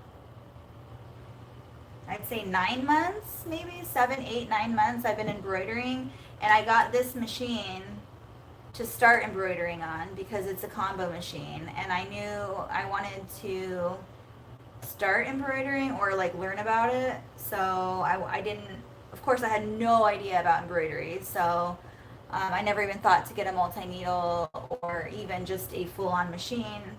So honestly, didn't even know that they sold sewing machines that are completely embroidery instead of combo. I thought that you had to get a combo machine in order to get embroidery. So that is why I went with this machine. Yeah, I had no clue. So now I know, but I would still recommend this machine to anyone because I love it that much. It's such a good machine. It's smooth. I've never had any issues with it. It has both embroidery and sewing, so you get both of that. The only thing is like you have to switch out, obviously, because it's a combo machine. So I didn't like that part of it. So when I was embroidering, I kept the embroidery arm on it. I never like really switched it out. And then when I got my multi-needle, I decided after like a month of having this embroidery machine, I was like, I need a different machine. So then I got my 10 needle and never went back. I took my embroidery arm off and put it to sewing, and I haven't changed it since. And I think that's because I got this big extension table, and in order to use the extension table, you have to keep it on the machine, and I didn't feel like taking it on and off and on and off and on and off, so I just kept it on.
this machine has an automatic locking button. So if you see me pushing the button, it's locking the stitches and then it cuts it. So I only have to trim off one little piece of thread.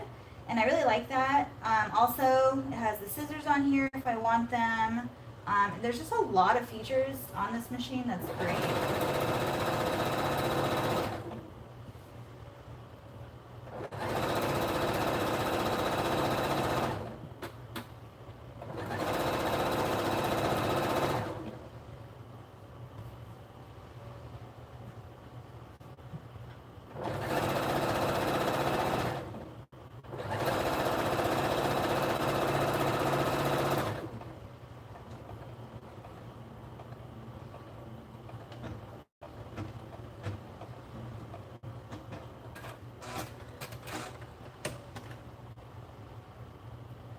That's the only string I really need to cut off. There are like two tiny ones back here, but you can never see them anyway because the fur, but I cut them off because I like to. I don't know, you guys. I'm OCD about things like that. So there's another blanket.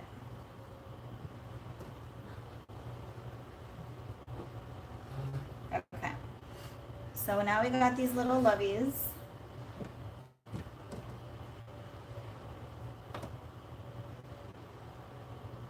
And they're the same deal as the blankets. I don't change anything. I don't change any settings. I use the same everything. I keep things simple. Again, I'm pushing the fur like in towards the blanket.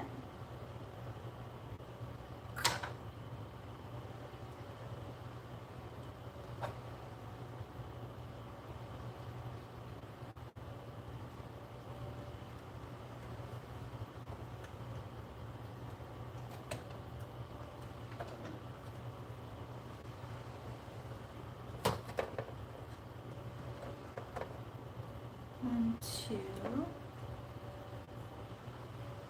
three.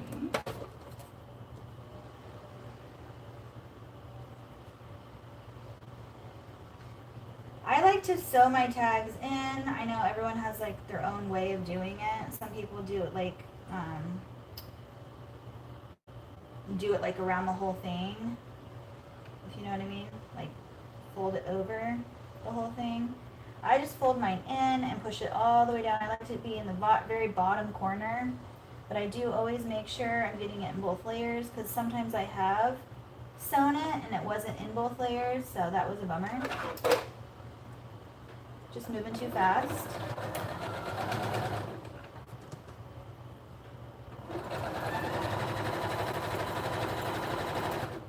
So I even use the white thread when I'm sewing on the black back. You can't see it at all. The fur covers it.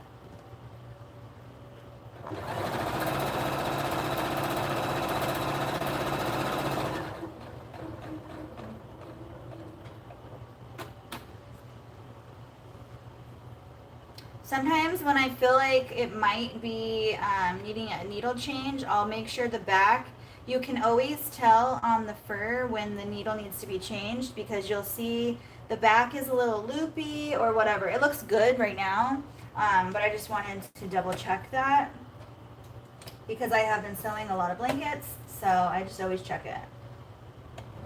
The last thing I want to have happen is to sew the whole blanket up and then realize I needed to change the needle. So I always check. If it starts like sounding funny or moving like slower, sometimes you just need to change your needle.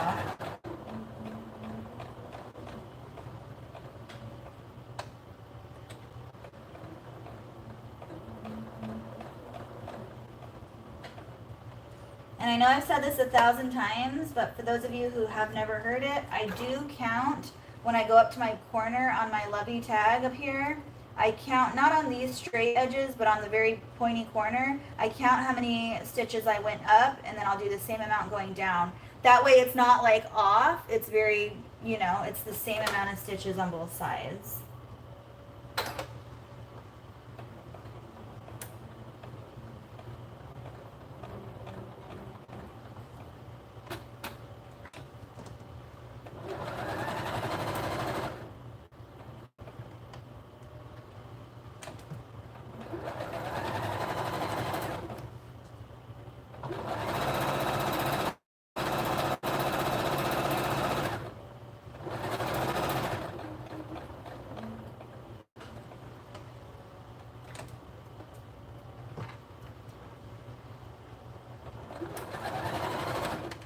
Yeah, so I never changed this foot. This is the foot I always use on here. And I use white thread all the time.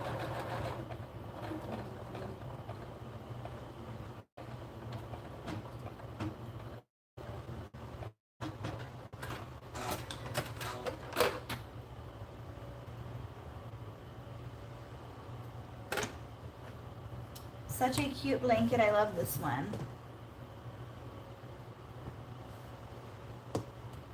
You can't. Sometimes if you can see it like this, I just go like that and then it covers up with the thread.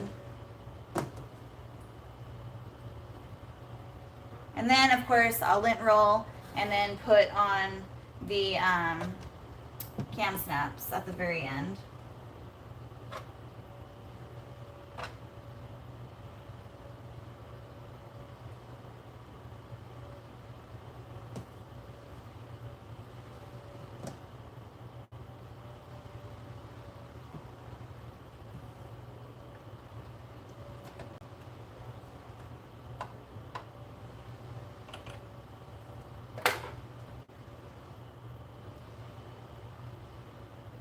Sorry if you guys are asking questions and I don't see them right now. I will get to them as soon as I am back at the computer.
Two more, almost there.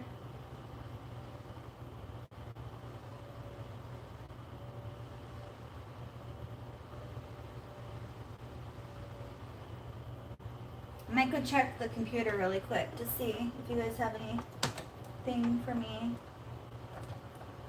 before I keep going. I'll be right back. I'm also going to get another water.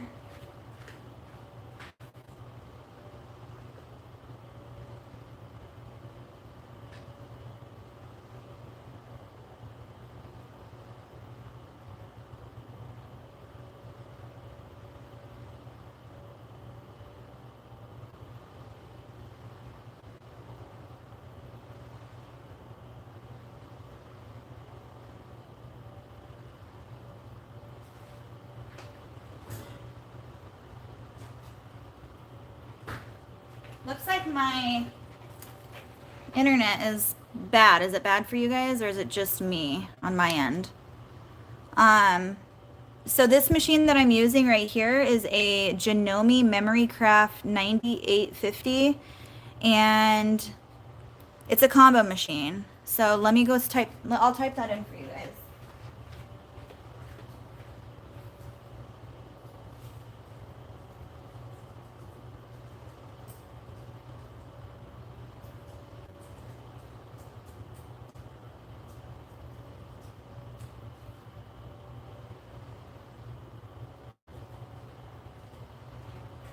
It's also linked in my description if you want to look at it. You can just click on it and it'll take you to Sewing Machines Plus. I'm also an affiliate for them, so if you do look at it or decide to purchase any machine, please let me know because I can give you a coupon code. So let me know if you're interested in anything you see. That goes for machines, supplies, anything that you see on their website. Just message me and I can get you a coupon code.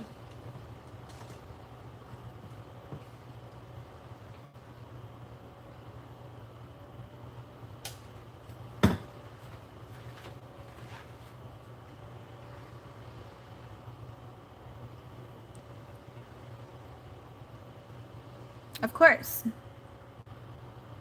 Okay. It's weird because it's good on my phone when I'm looking at it from behind right here, but then when I go to my computer, it looks fuzzy, so that's why I asked. I tried looking for the link below to answer the person, but I didn't see it. It's not in there? That's weird. Let me go look real quick.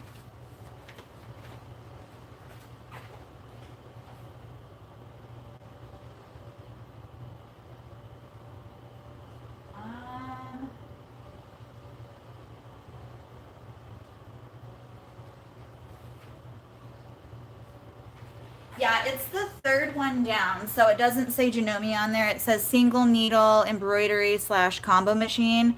I think it's the third link down in my description box. If you click on it, it'll say JANOME. It says combo in the bold letters. It's just the way that it's like linked in there, and then the way that I guess titled it. Okay, back to work.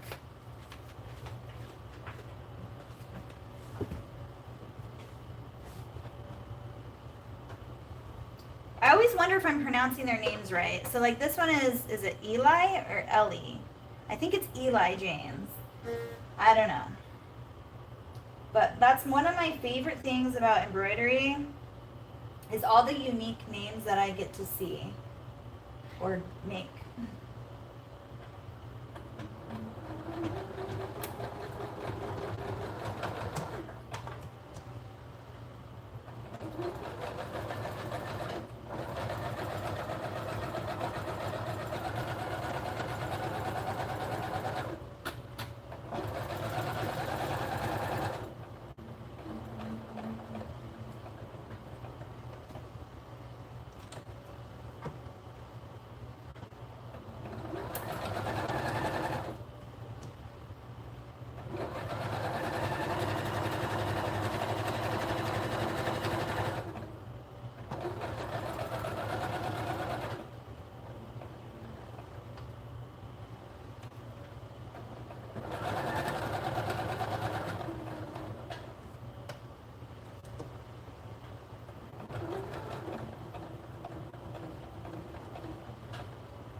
Love this blanket so much.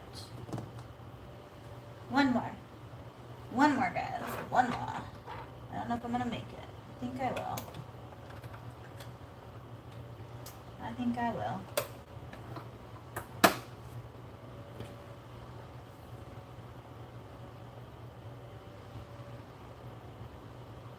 One thing you'll know is that sewing with cotton is way easier than sewing with minky. To me, anyway.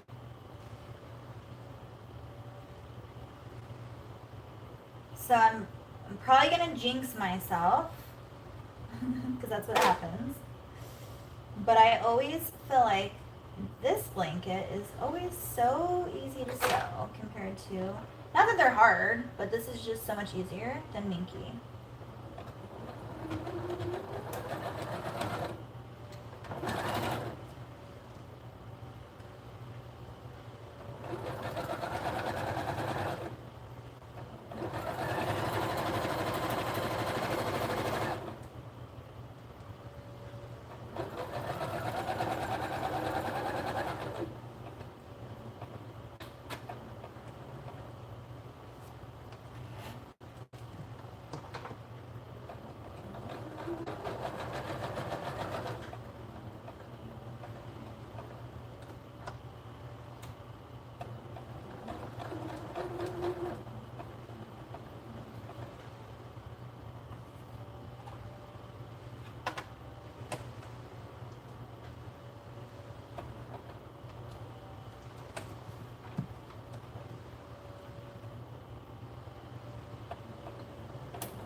I didn't jinx myself yet.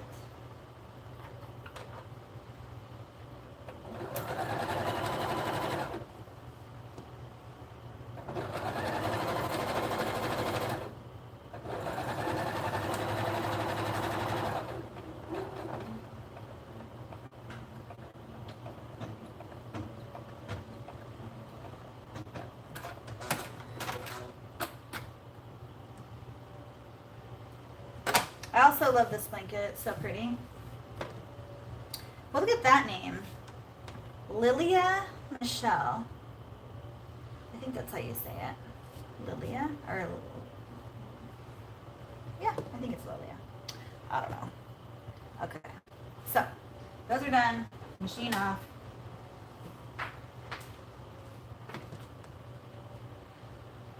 I should have just went ahead and did the other one, but I don't need to. So, need to go to bed. Good night, Amber. Night, everybody. Good night. Thank you so much for being here. Good night, Lavina. Thank you so much for being here as well. Hope you guys enjoyed. Sorry, it was probably a little bit on the slower side, but that's kind of how I work at night. If you guys are on my night lives, I'm just kind of slow and steady. I have to just enjoy being the quiet, and it's not as hot in here at night. I mean, it's still hot, but it's not as hot. And I just try to get through my orders. So, slow and steady.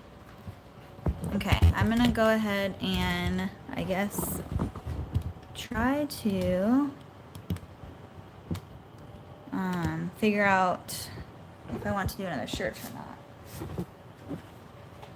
Let's see here. This one's finished.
Oh my gosh, it's so cute.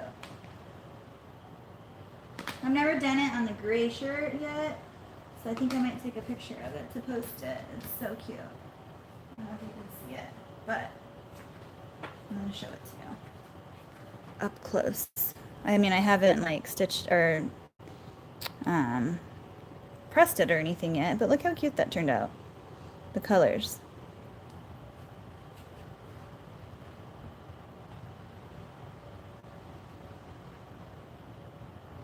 I just wanted to take a moment and tell you guys that I appreciate you all for being here tonight with me and asking the questions, and also the people who've been helping answer questions, and just everyone for supporting me like all the time, during my lives, off my lives, all the kind messages you guys send me, even when I am absent from YouTube for quite some time. I just appreciate you guys, and I can't thank you guys all enough for just believing in me and supporting me and what I do.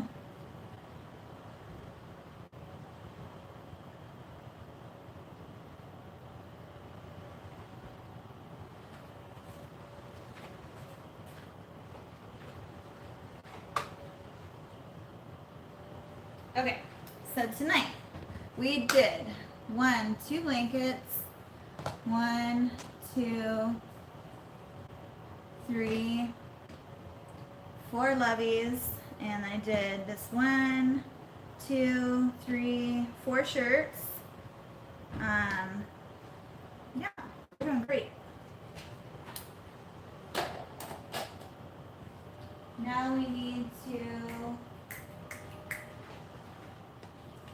put all of the cam snaps on the blankets. I'm at 51%, so I'm good to unplug for a minute. Or for a little bit. I'm going to take you guys over here so that we can do cam snaps. Look at this, is my Christmas print. I haven't done it yet, but I have it all cut out.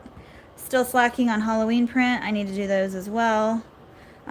This is what I do. I pre-cut everything that I need to make, and then when I get to it, I get to it. But yeah. So I still need to do these tonight. So need to do those. I need to put cam snaps on my lovies. Still need to do those, but I might do those tomorrow just because I don't want to get into all that. I don't know. We'll see. I'm going to move you guys over here though.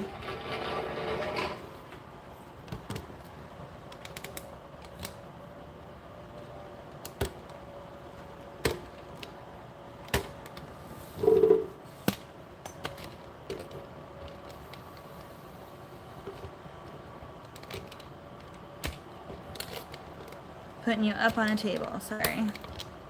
There we go. So that I can do my cam snaps.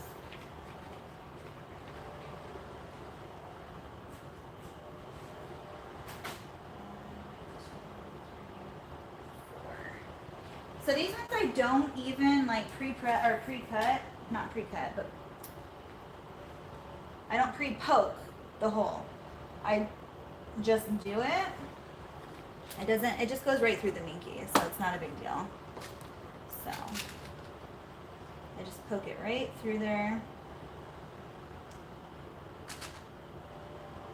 And again, my machine is broken. I know I said that earlier, for whoever was on knows. And then I just kind of like lay it down on here because I don't want it to screw up. And then I just press it. But I need to get a new one. It broke last week. I've had it for about 5 years, so it's done well, but it's time for a new one.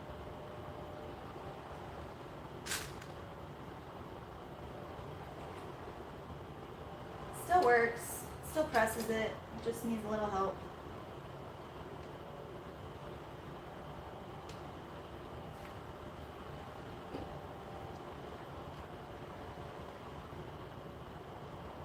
And then there you go, just like that.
So I usually use the color can snap that I have the color on the name with. So, I mean, you could use white, you could use brown, you can use whatever you want, but usually the way that I do it is whatever stitch the name is in, I'll use the can snap to match that. That's just what I do, how I've done it. I love just matching up certain things like that. And then I just stick with it, and it makes my job so much easier when I just know what I'm doing.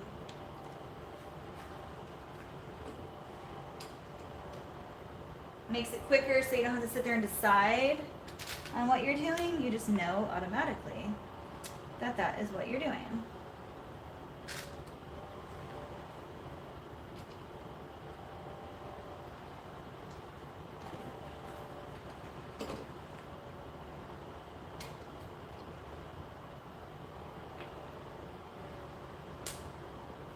So pretty. I love this one.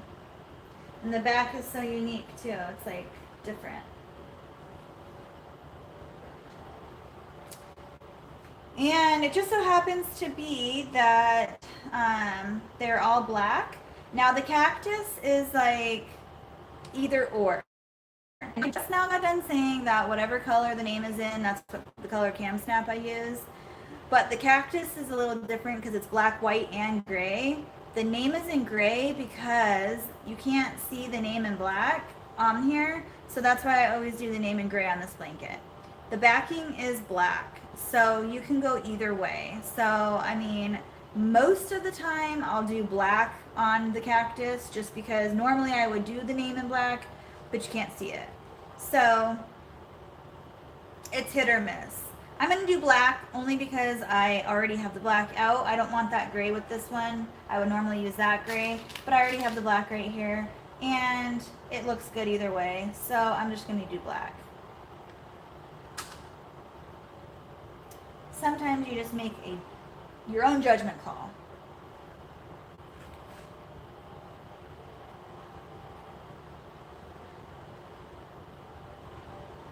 It'll go in.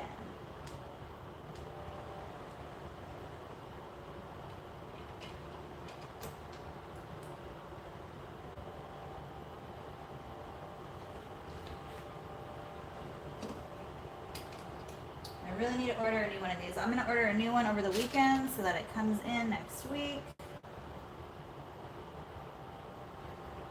Should I get another pink one or should I get a teal one is the question.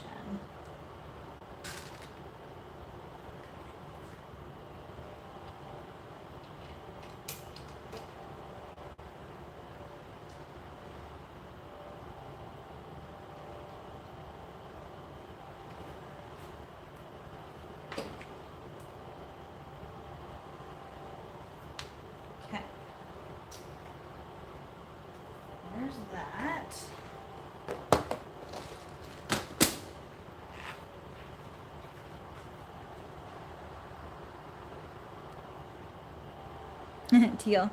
I know, that's what I was thinking. Plus I have all this stuff over here is teal, so I think it would match.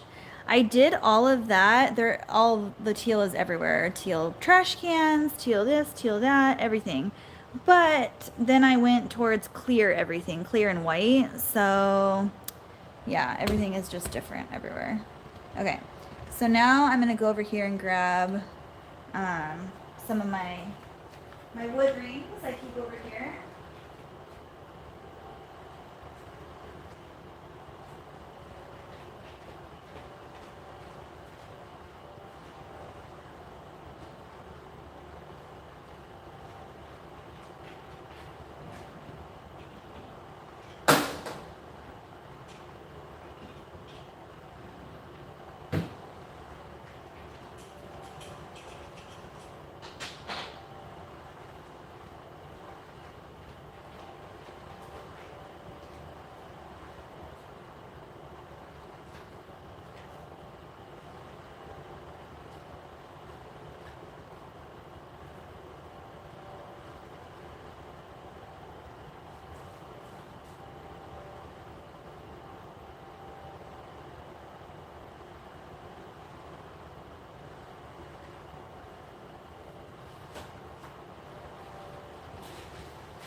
think I'm going to sew these.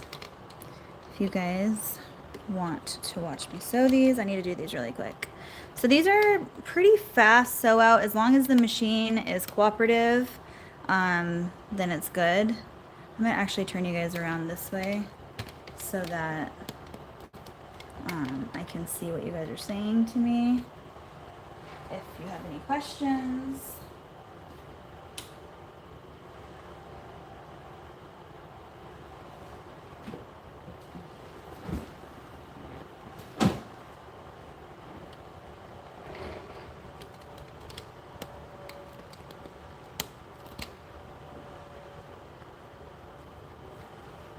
Can you guys see that okay?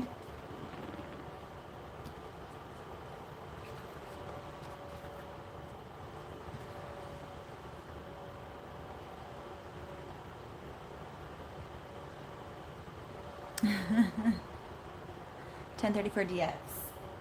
Yeah, I have the 1034D. I've had this machine. This is one of the very first machines I got. So I got this machine and the cover stitch pretty much at the same, actually I did get them at the same time. It was a gift for my birthday from my in-laws because I had just started sewing and they knew I wanted something but they didn't know what. So they got me a gift card and I chose what I wanted. So I didn't know what to get.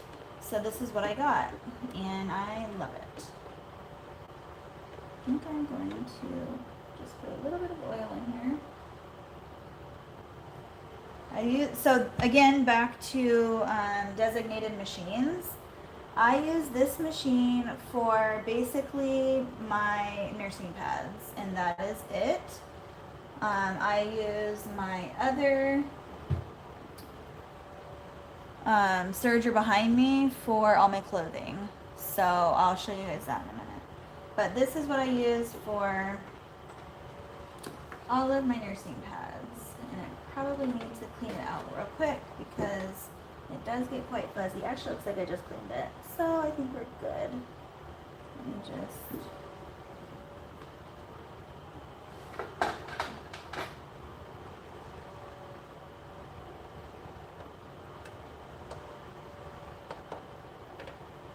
gets super fuzzy under here.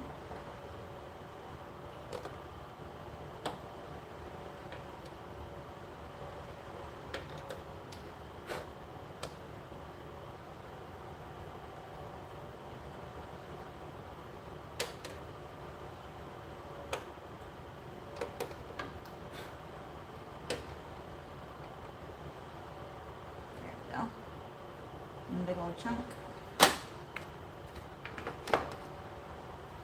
I got this really cool brush. It has like extracts like the brush, and then there's a silicone point on the end to like clean like in grooves. I love this little brush. I got it on Amazon.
All of a sudden, can you guys hear that like weird noise that it's making? It's like something's rattling in here and I don't know what it is.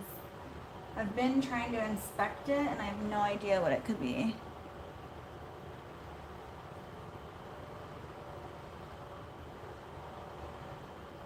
Is it on your page? What, the oil?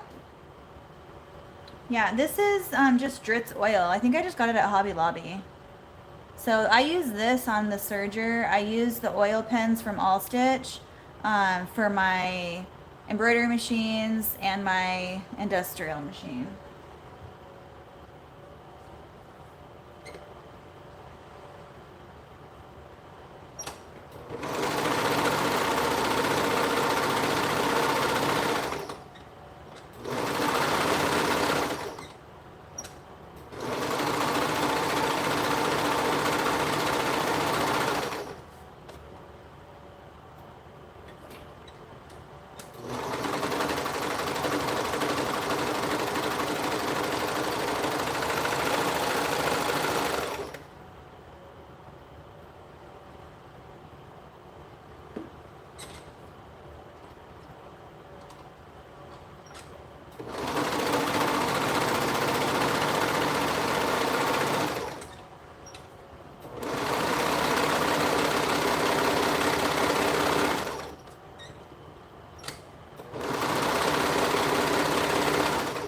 So you'll notice that I move around from station to station to station to station.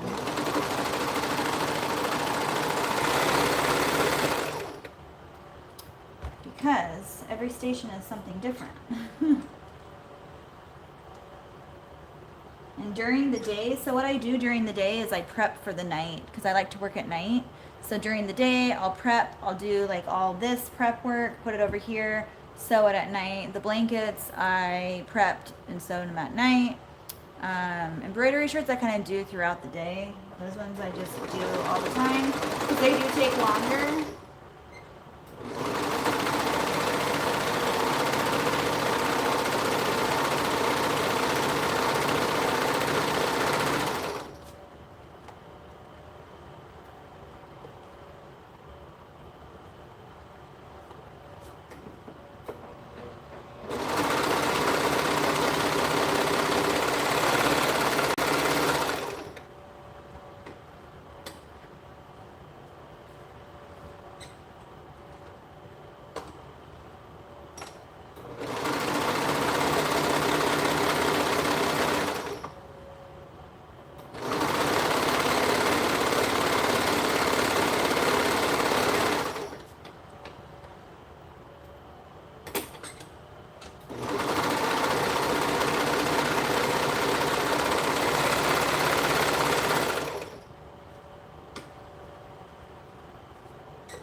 These are made out of all of my scrap fabric, so I don't waste any of it.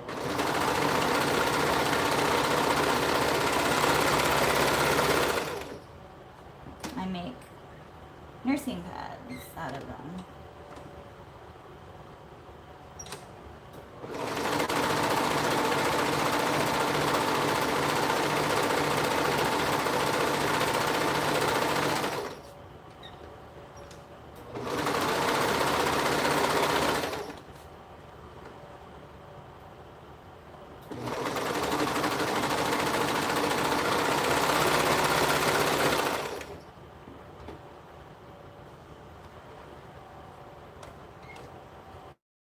And I always start at the bottom, if you're wondering, like, where do I start?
Oh,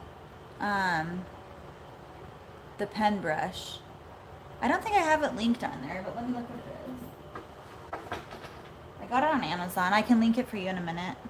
It doesn't have a name on it. It's OXO, but it is just a, I think it's like a phone. It's actually technically, I think, a phone cleaner or like a keyboard cleaner because of the silicone, so you can get into the keyboard. But I always like think outside the box, and when I see something, I'm like, oh, I can use that for this or that or whatever. So when I saw this, I was like, ooh, that would be an excellent like machine cleaning brush. But as soon as I go back to the computer, I can link it for you.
So if you guys are wondering what the backs look like, I don't know if you can see that. Looks pretty good.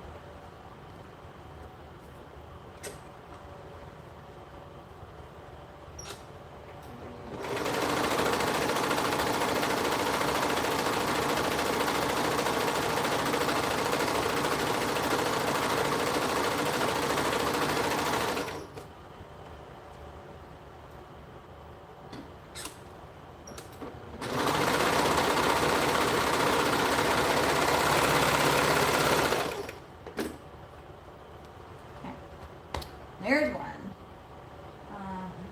Okay.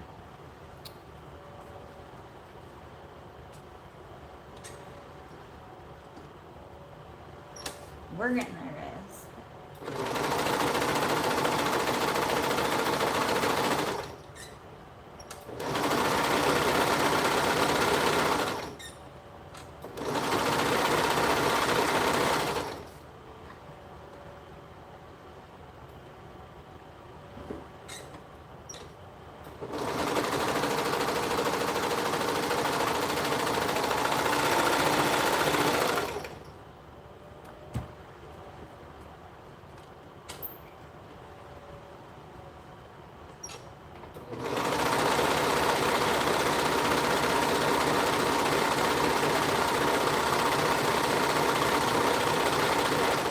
So I do sets of 1, 3, and 7 of these. So obviously they chose 7, both of these.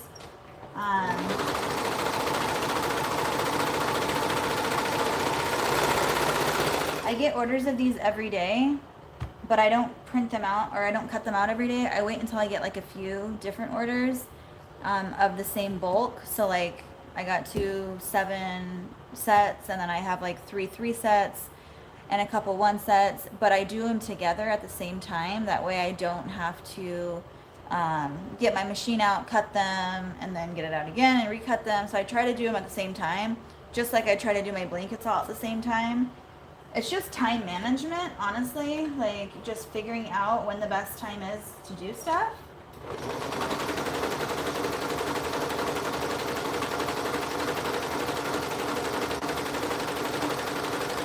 And then also your shipping time.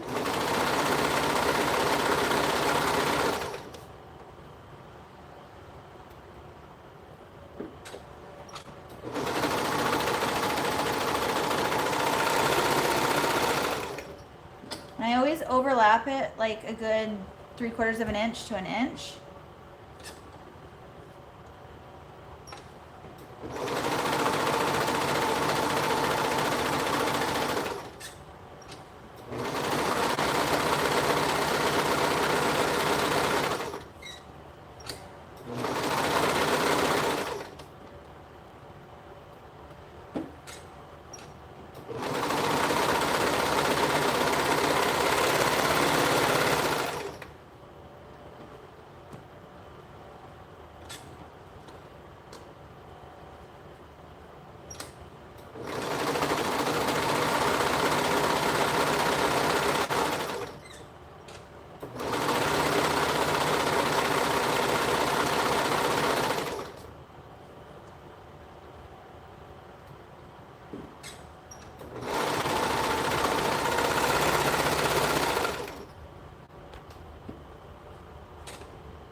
This machine is a beast. I've had this machine for like almost 5 years. And it's never done anything wrong, knock on itself. And I use it every day.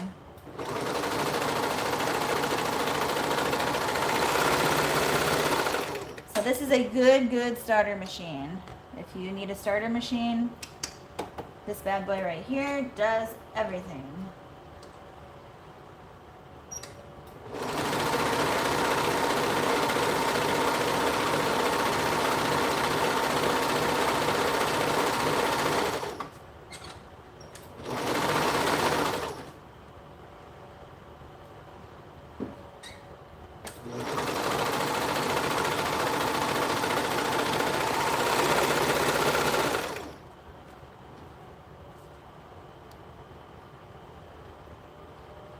Okay, let's see.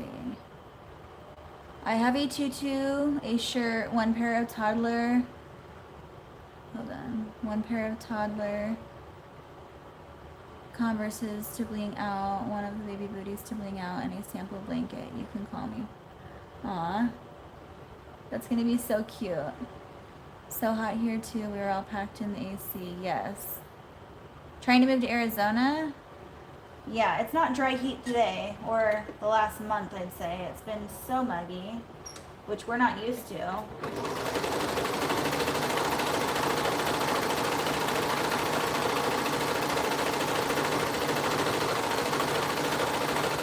It's never muggy here, but monsoon season, it's been bad this year.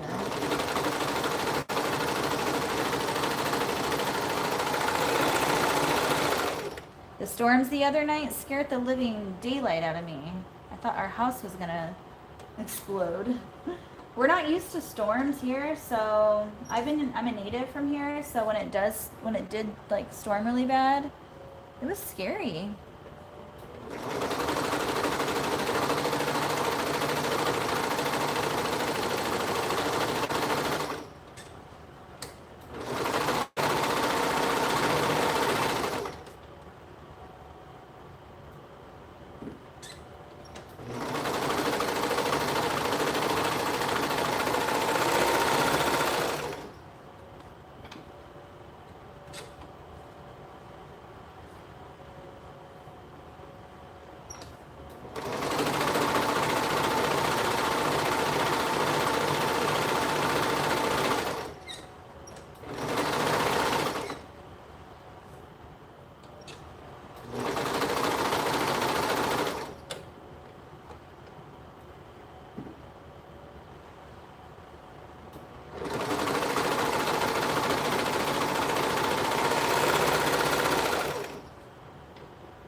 I always check the back every time just to make sure.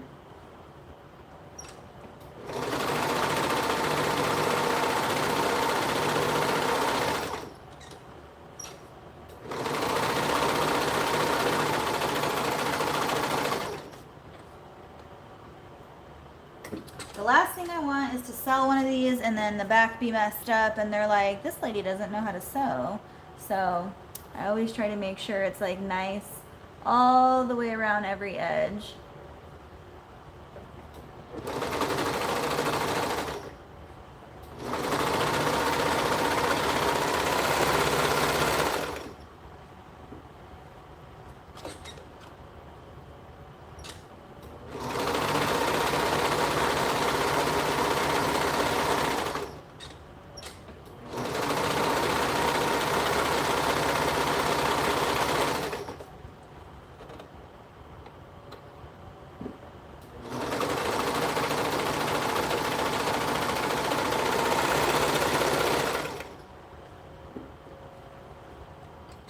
Two more.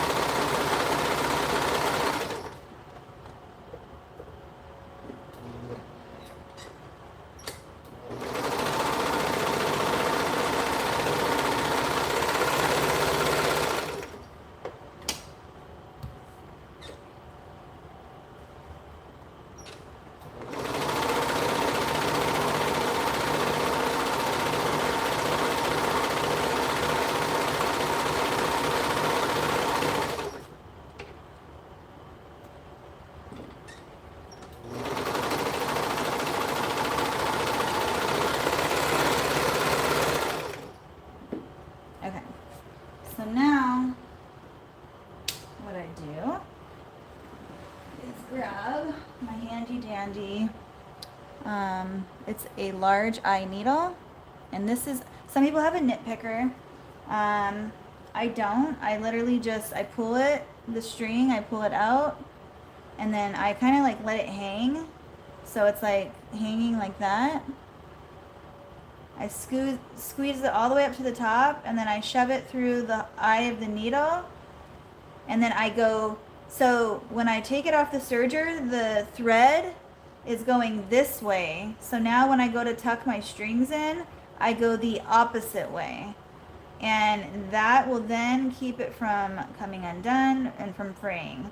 So I just go underneath about an inch or so, pull it back through, and then once I do that and I cut this off on the end, you don't ever see where it's at. It's gone. It's tucked in there. So that is how I do it. So I'm just going to do that to all of them really quick. Doesn't take that long. But what I do when I'm doing it a lot like this, I'll go through, pull them all through, and then I'll go back and cut them all. So I'm not going to do one and cut it, this and that. So you got to learn how to do it in bulk when you have a lot of them to do at one time. So I've tried different ways to do different things, and I've kind of figured out a rhythm, and that's just what I stick with.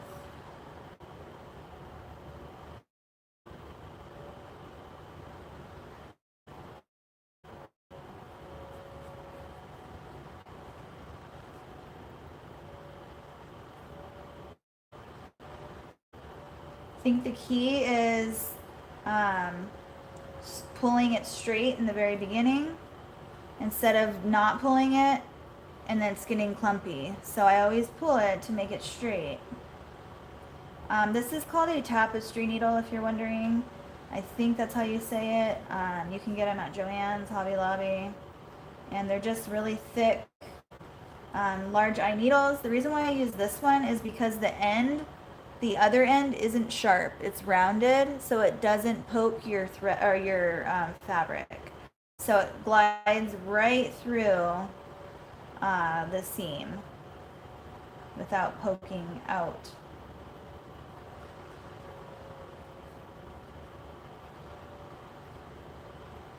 And you'll see me using this on everything. All my clothing that I sew, everything. This is how I do it. I tuck all my ends in. Even if you don't have to tuck them in, I tuck them in. Because I want to be extra secure that my clothing is not going to fall apart. Again, I'm OCD about things. But I feel like it's better to be overprotective than under and not caring.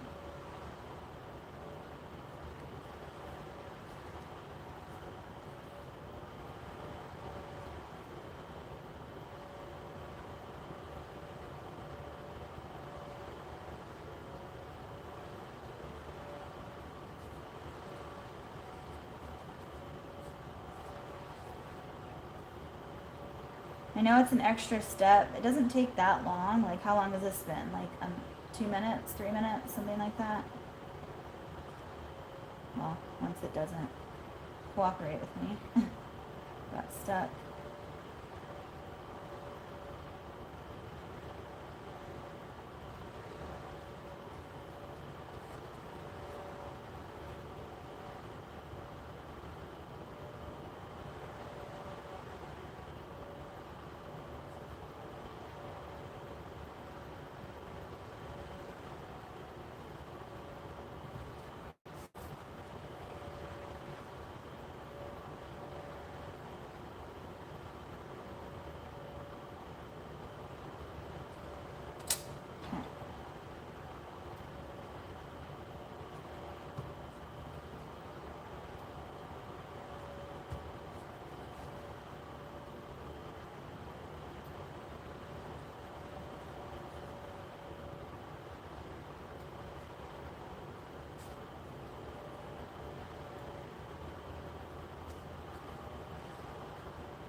Next. Do you guys have any questions for me?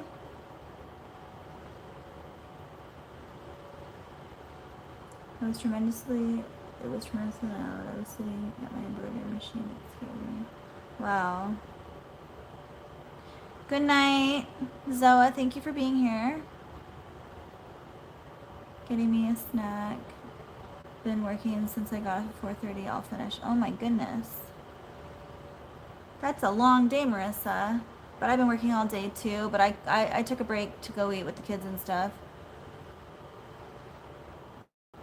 Have you ever used a nitpicker to sew your ends in? It's like a tiny latch hook. I just got one and it's a life changer. Yeah, I've tried one. I just feel like I'm so used to this that it's the same process. I just feel like I've been using this since the beginning and it's just easy for me. But yeah, like I said,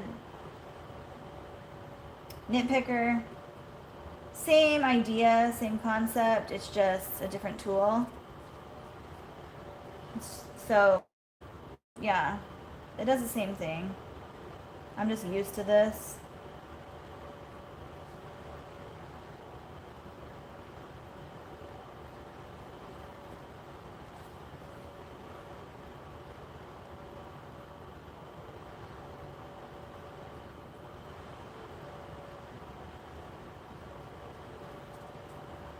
Because you cut your ends off when you use a nitpicker too, so it's the same, pretty much the same process.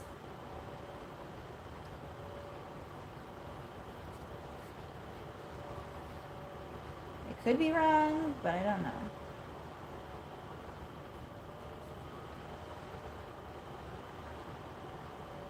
It's all on what makes you feel comfortable and what you're used to and what, honestly, what is the most time saver.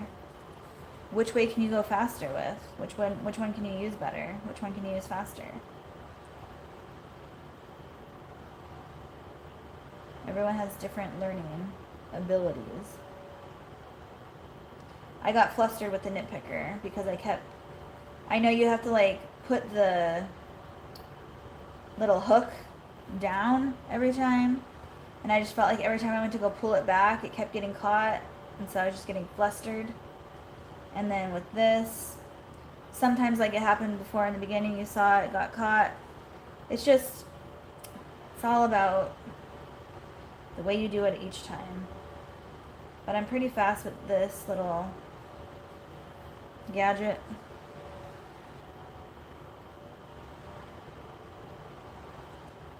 but I don't let anyone touch this needle because this is my like special needle. If I lose it, I have other ones, but this one is just the one. You know what I mean? When you have the one that you don't want to lose.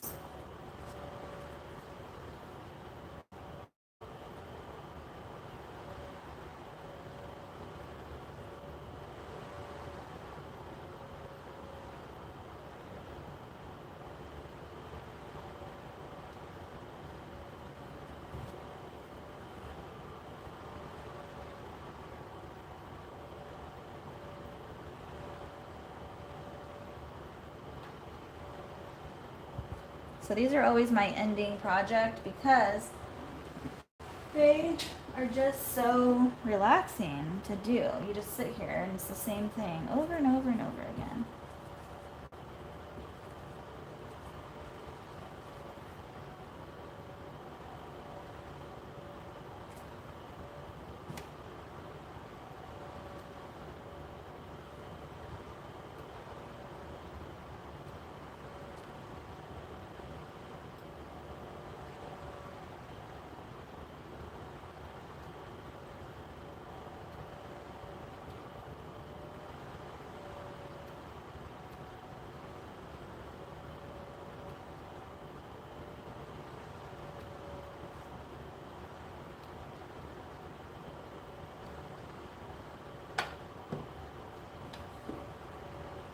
Okay. So now I go press them.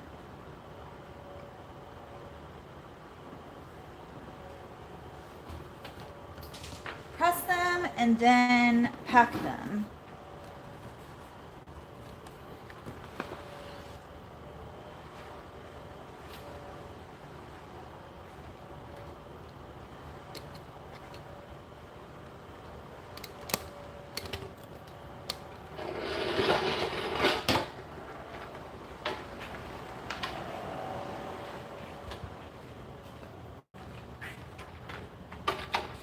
Trying to bring you guys everywhere I go.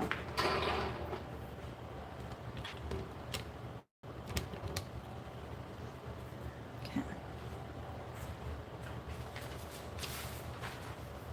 So sometimes, I don't know if you guys have this issue too, but sometimes my heat press gets dirty from just like the heat and bond, gunk, whatever. So I take my Cricut scraper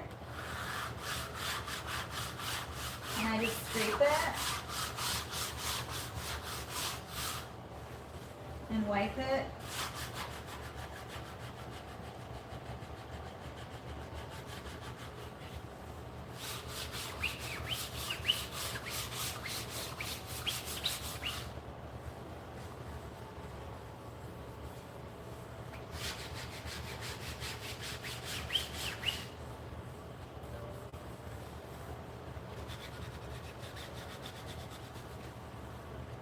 And that's it.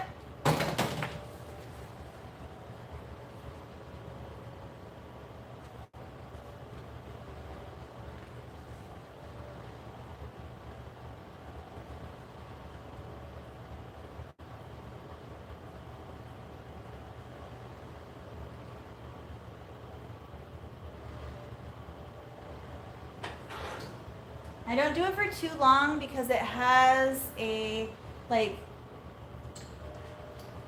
waterproof layer on the inside, which I don't think you're supposed to heat very high. So I just do it very little, but it just makes them a little bit nicer. I heat press everything.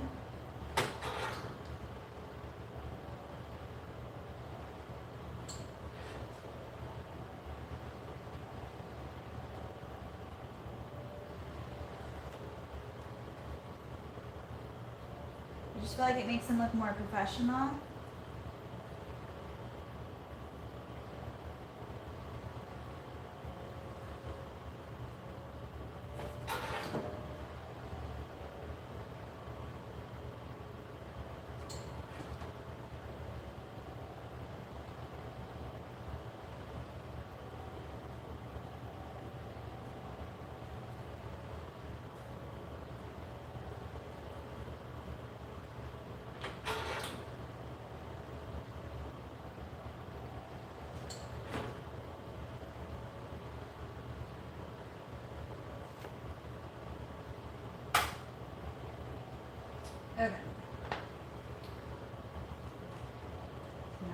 that is done.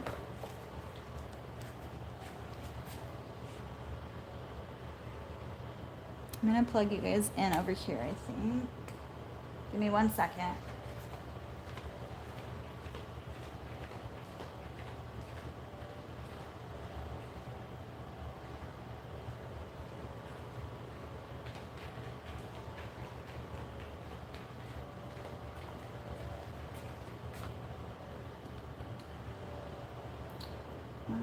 Let's see here. Yeah, I'm gonna take you guys over here.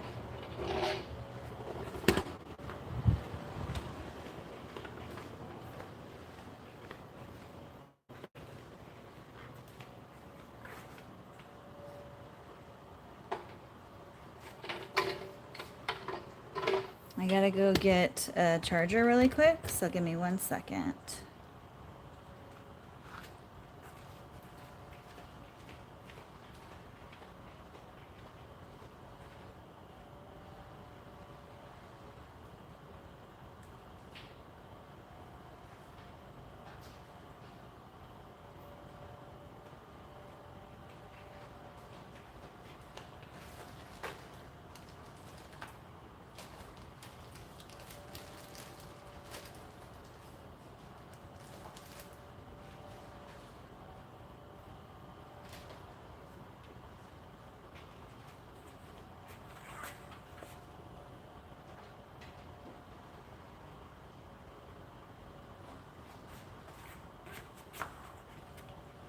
See if this works. Yeah, it does. Okay. So I'm gonna pack up some things with you guys before I head out for the night. So I'll show you guys kind of what I do. Don't look at my mess.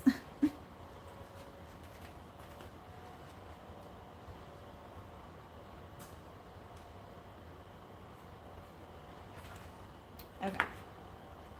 So first things first with these, what I do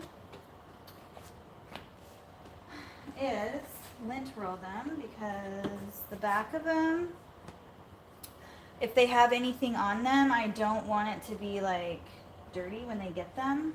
So I just kind of lightly like go over them before I pack them.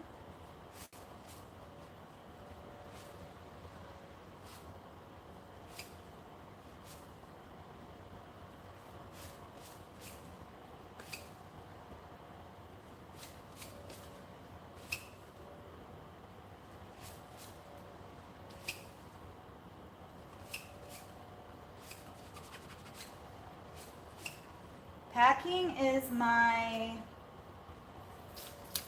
zen.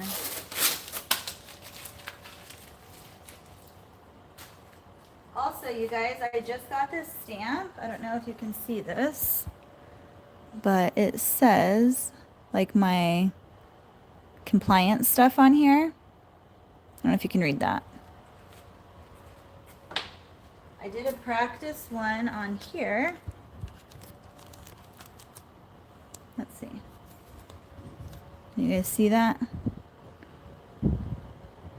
So this is on my fabric, and it says my website, handmade in the USA, domestic and imported materials, 100% organic cotton. You can wash it, you can dry it, do not bleach it, and you can iron it. And then I just like did a practice, like whatever on there, the date, and then one for the bummy. But so this is what I'm going to be using on my clothing for my compliance. I still need to come up with all my batch numbers and stuff like that. So I'm learning, but it's a lot to learn.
So don't waste your fabric, you guys. You can make stuff with your scrap fabric and make money at it too. These things are so popular, and it's literally my scrap fabric, and they're easy. I mean, they're time consuming, but just like everything else, right? I need to make more of these. But I put a, just one, I do one only. I don't do it on all of them. I only do it on one out of each order gets it. This thing is messed up.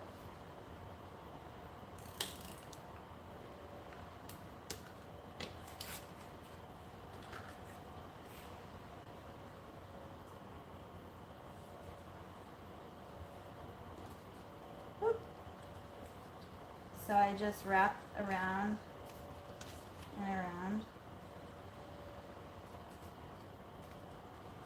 And it's just kind of like it says organic. I don't know if you can see this. Organic nursing pad. And then it has like the instructions: handmade, organic cotton, pull, waterproof layer, organic fleece, and then a 4-inch diameter with my logo on the back. So that's what they get the first time around.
So if you're wondering why I individually pack these, is because when I first started doing these, people were confused as to what a set is. I don't know about you all, but when I think of a set is 2, right?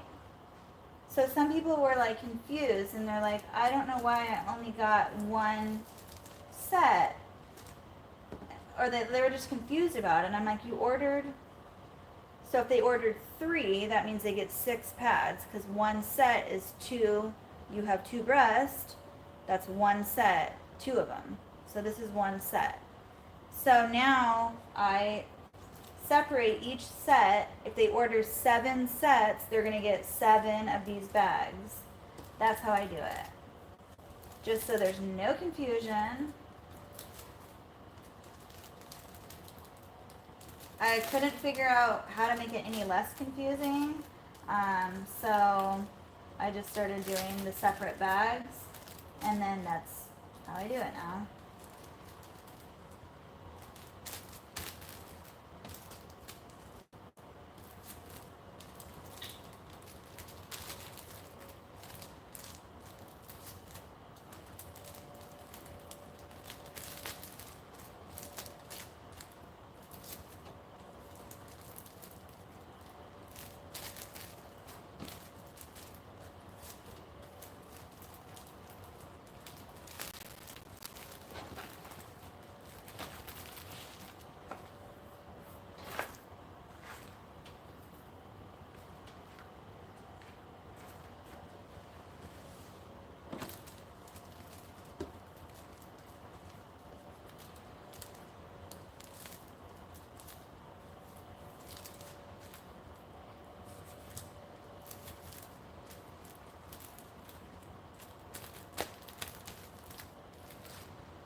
My little raccoon guys.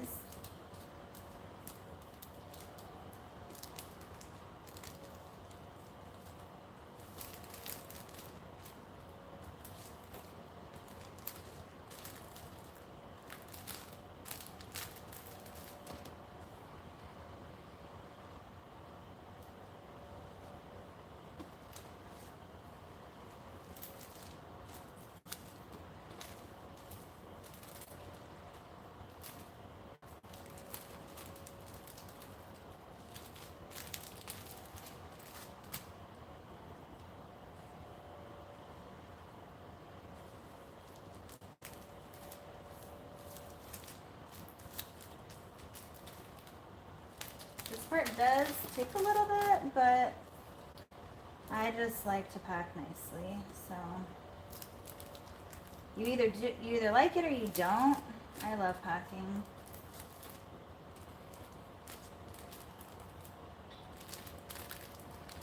Okay. There's that.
Okay, sorry.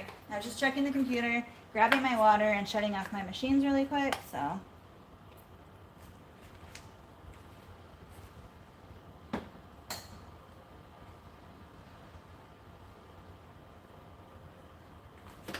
Okay, so next, what I do is make sure this is all clean.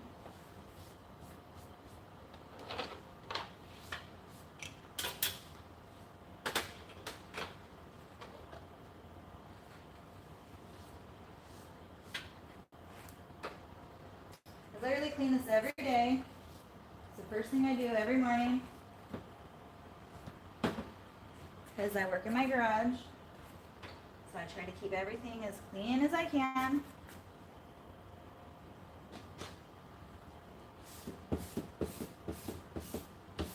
Now I'm going to move these over here so you guys can like watch me.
All of my packages get one of these cards in there, and then it has their little care instructions card in there.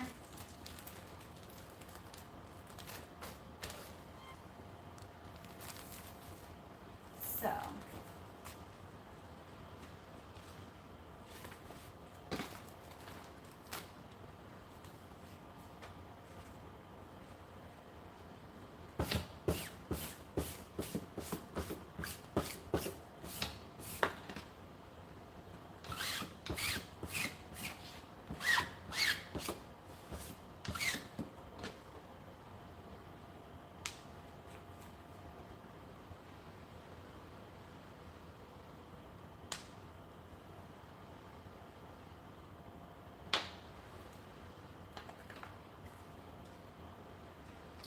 You guys, I'm doing this all sorts of backwards tonight, but guess what?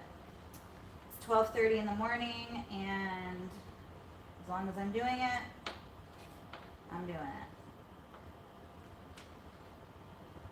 I usually have a routine on how I do this, but tonight I am not going with my routine. Just kind of doing it.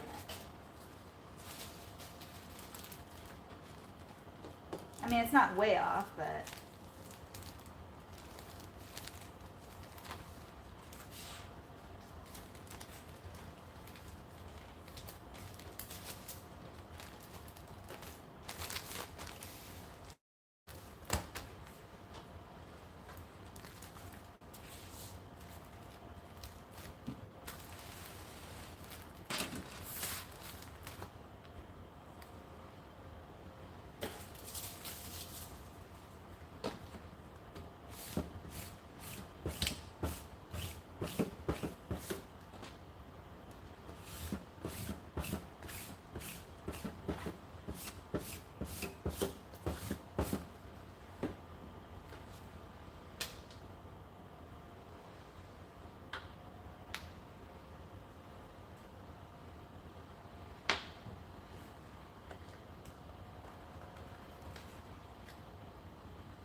which way is that?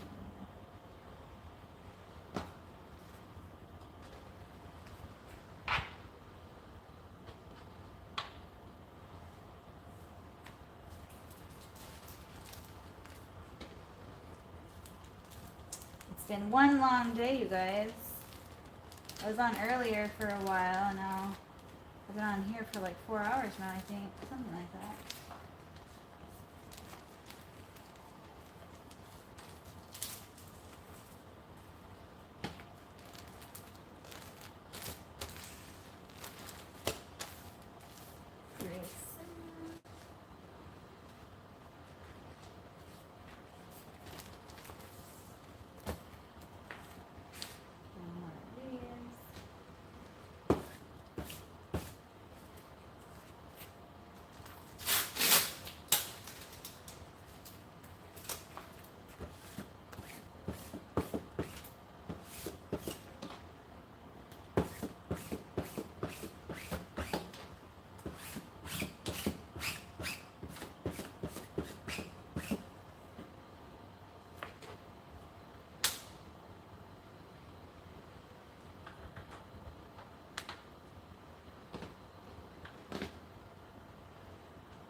Okay, so blankets are a little bit different. I'm gonna put this over here.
So pretty. If I had a baby girl, yes, please.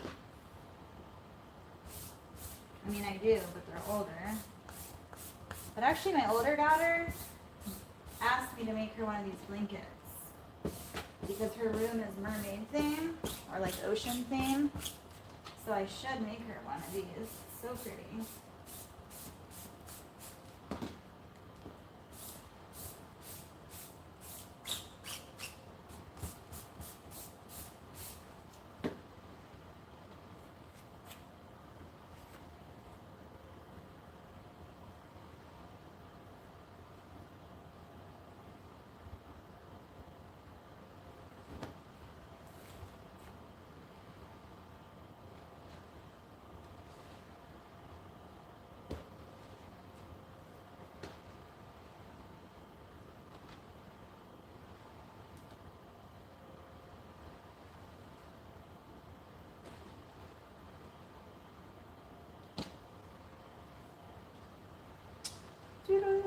So pretty. Okay, so blankets get these big ones over here. Let's see. Read some messages real quick. Sounds like morning. Good morning, everyone. Good morning. Packing is fun. You get to look at your final work. Yes, I agree, Marissa. It's such a good feeling to be like, yes, I got it done. What is a lovey used for is like a Snuggie. Yes, exactly. So I make my crib blankets. So the ones I just folded, those are my crib blankets. So I have different sizes, but my listed sizes are my crib, my baby, like newborn to 2 years blankets. And then I have my lovey, which is a smaller version of the crib blankets, the same exact material. So if they got, say, that mermaid one that I just, or seashell one that I just folded, if they wanted a matching lovey, it would be the same print and same backing, so the baby doesn't know the difference. Babies get attached to certain material, fabrics, and textures, and so I came up with that because, well, I didn't come up with it, but I just started doing it for my shop because I wanted a way for moms to be able to make their babies feel comfortable without having to bring their giant crib blanket with them everywhere they went. Because my kids always had to tag along or tug along their huge blanket, and I always had to wash it because I'm a clean freak and I wouldn't let them take it places and then sleep with it and whatnot. So when I started my business, I was like, I want matching blankets. I want a mini one and a big one. That way they can take the mini one with them wherever they go, and I don't have to worry about it, them taking their actual blanket with them. So that is what I call a lovey.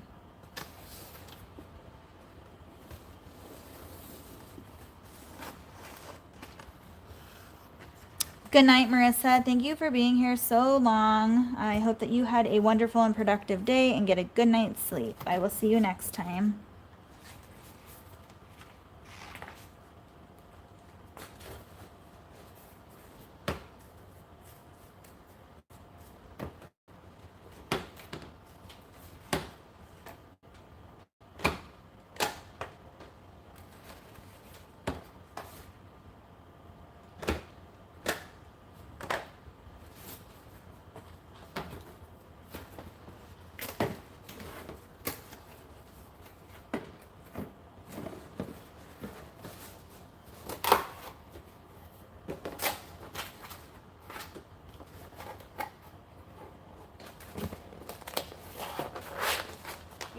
Put my blankets in, my big blankets.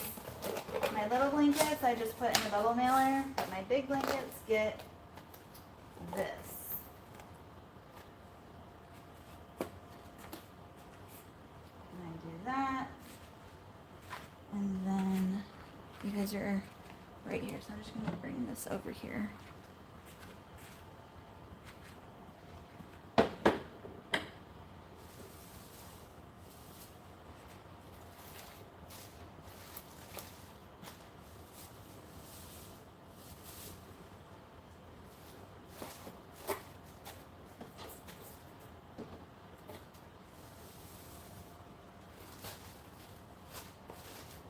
I just stuff the sides. I used to put it all underneath, but now I just do the sides so that it doesn't like move around.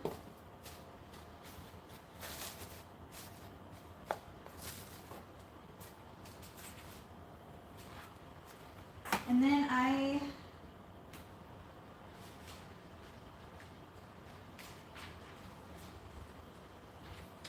make my own like vellum paper. So it has my I don't know if you can see it. It has my logo on there. It's very, very, very transparent. But I just like to put it right over my blanket. That way my stamp doesn't get on the blanket. It's protected. It's just a barrier. So that's what I do for those.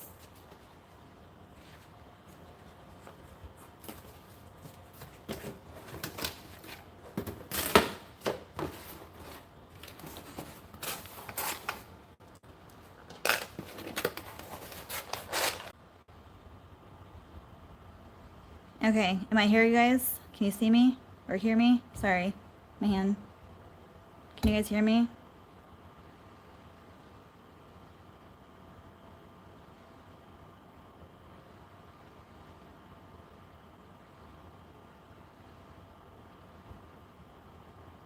Okay. I don't know what happened. That was so weird. I had to switch internets.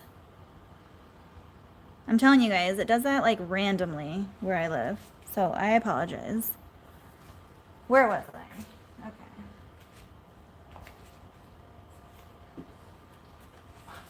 One, two, three, 4, 5, 6, 7, 8. Okay. So each one of these gets a thank you card or a thank you note. I'm just checking to see if it froze again. And I'm going to choose pink today. I don't know why. I'm just going to. And then this and this. I'm going to write these 2 notes for these blankets.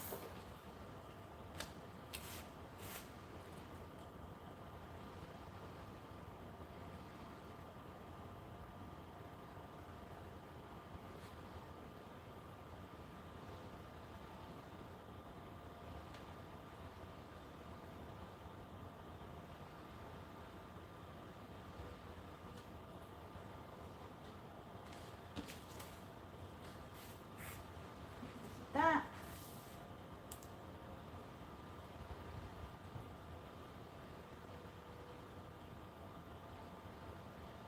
If you guys are like me and love different pens, these I got them at the grocery store.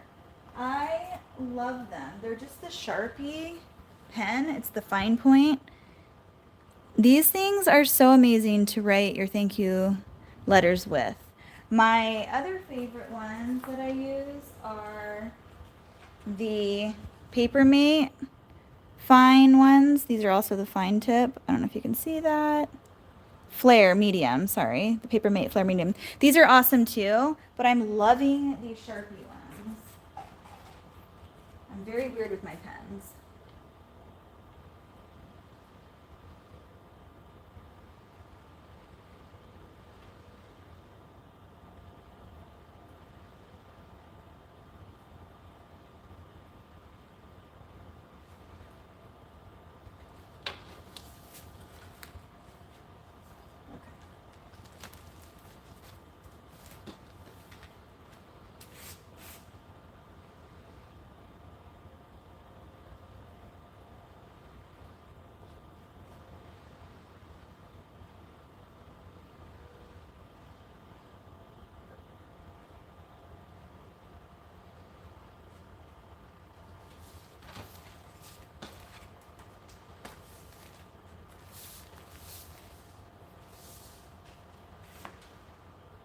So this one is actually a gift, so I'm just going to say, I hope you love your new lovey.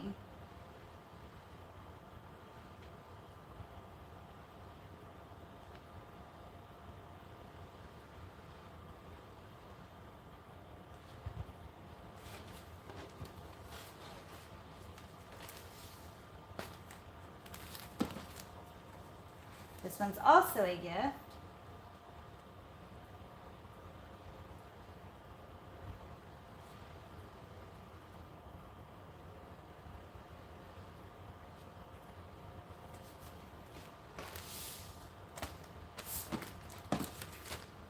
one is not a gift, so I'm just going to say, thank you, Haley.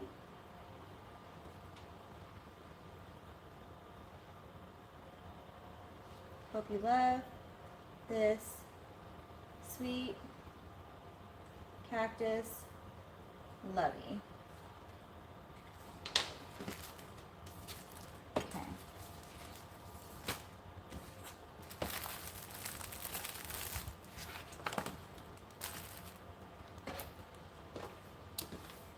Returning with me.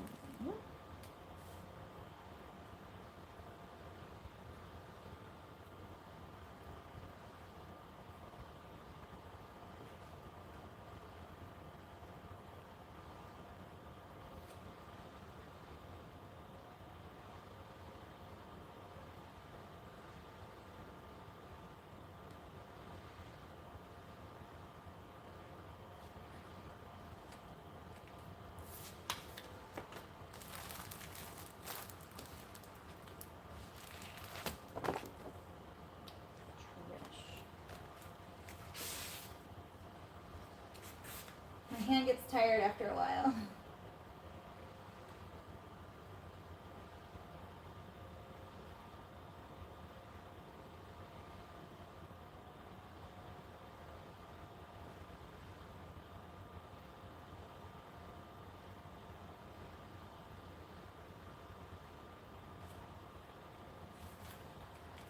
Okay.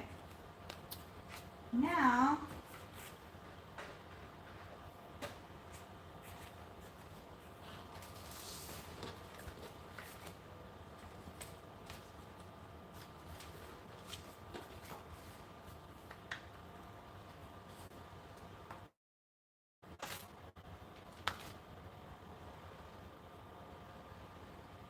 I love these things, but I also hate them. They always stick together.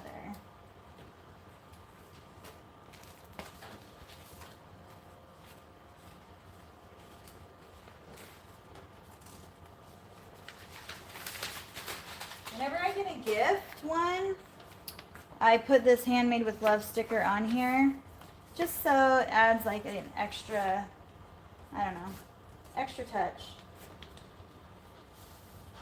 Then I'll put my card in here with my business card on top. Call it good. That goes to that. I don't like to mix them up.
And whenever they order 7 sets of nursing pads, I give them a box because it's too many to put in a little tiny bag. So I gotta build a box for those.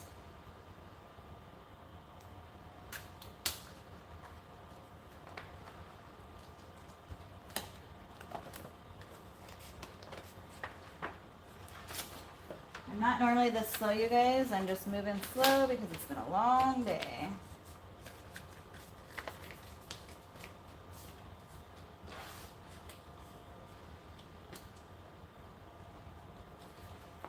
Okay. 1, 2, 3, 4.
Hold on.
I didn't print it. But also, I wasn't paying attention, you guys, because I'm so tired, that, she paid for gift wrapping. So when she pays for gift wrapping, this is just normal wrapping, which is fine. But when she pays for gift wrapping, I'm gonna put it in a little box for her.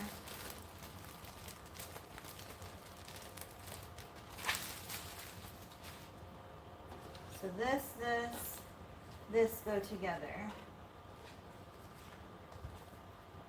So now this goes in here now. Actually, they don't get that. Okay, so this needs to go in a box over here.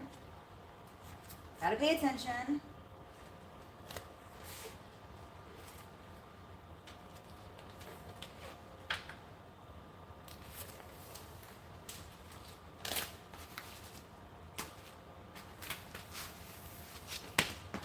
I usually highlight it, and I didn't highlight it, so that's my bad.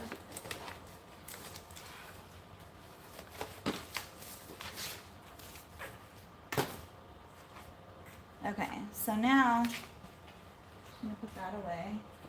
I'm gonna finish this up. These ones are done.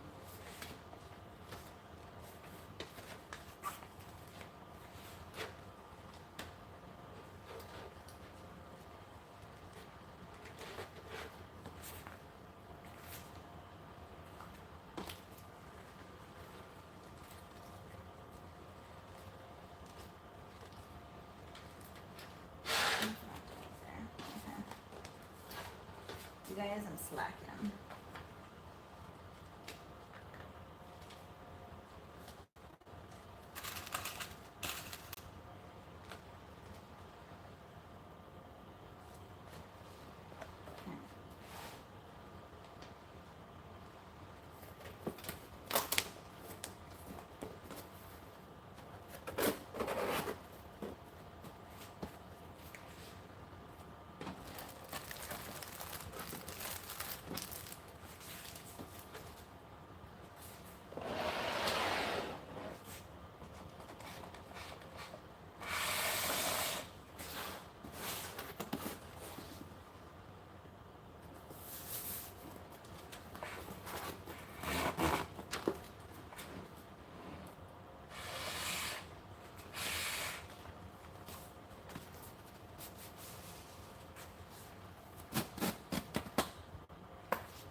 So, this tape is so super strong. I just put a tiny bit on each side. I get it at Amazon. And then I just put my logo on here. Can you guys see that? Am I good still?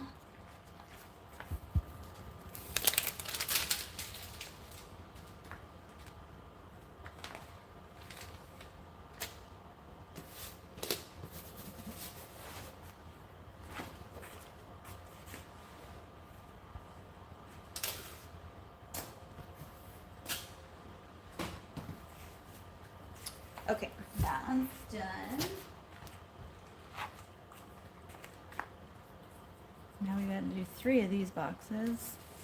These are my small boxes, or smaller.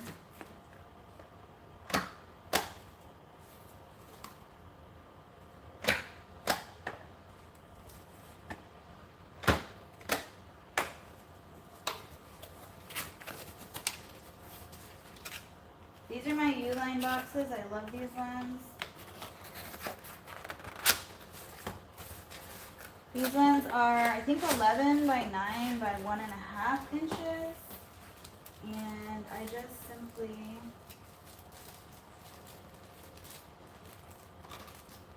I need this stuff again. Excuse me.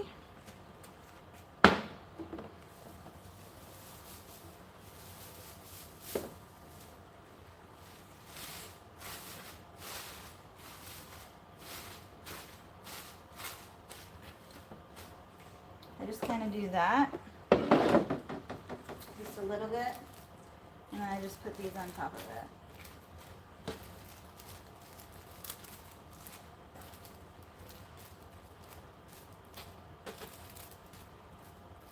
And go like that, and then Whitney, this is her.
I always put a piece of tape over the shipping label because we have such high heat here that the labels sometimes come up off the boxes.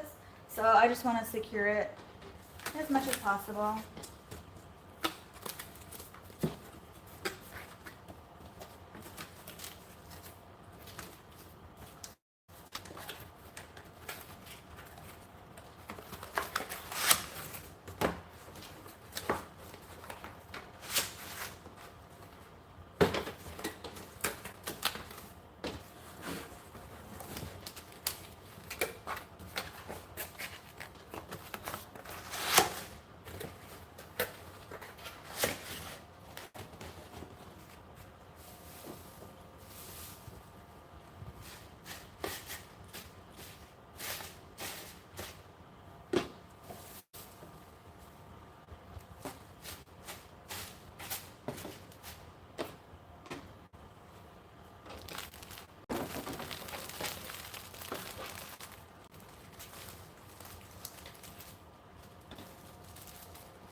This one I don't need to put a thing over it to protect it because they're in packaging already, so they're safe.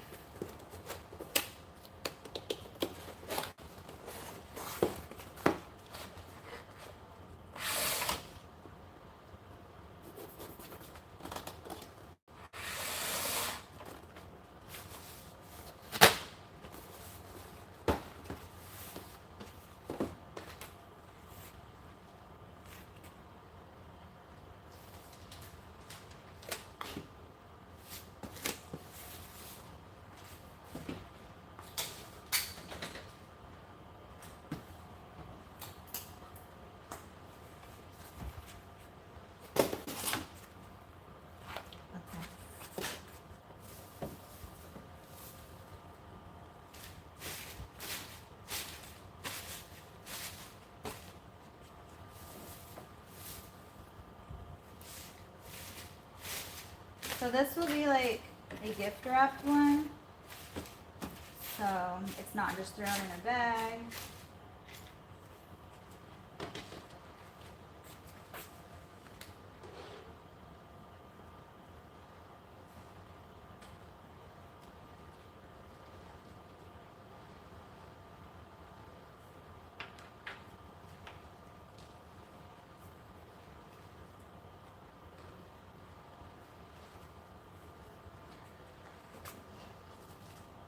I don't know.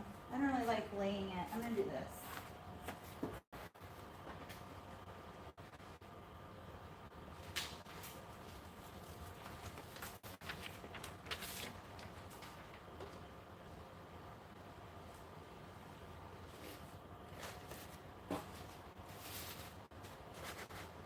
I think that'll be fine.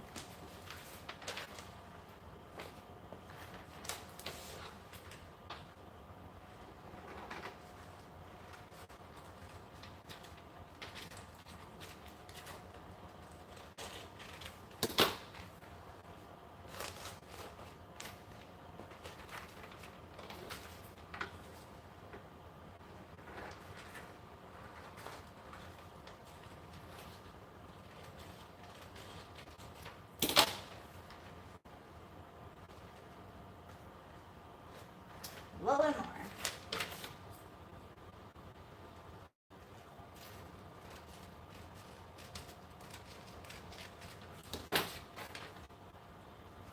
I don't like it to fit perfect. I just like it to be right over it. And that.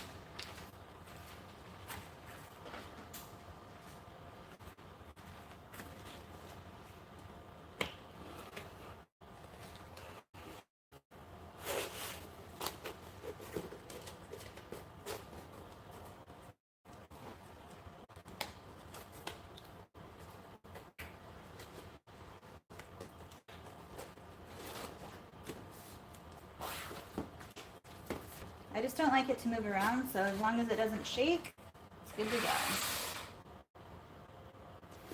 And when I do gift wrapping, I wrap it around twice.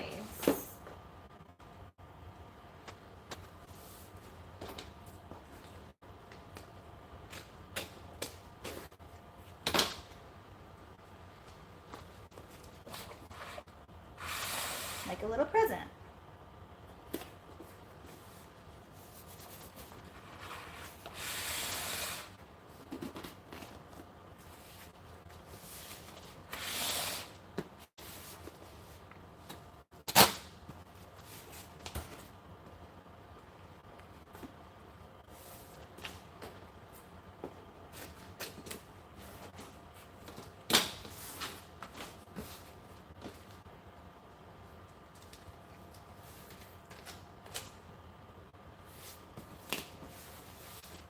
And then it's just like a little present for her. See?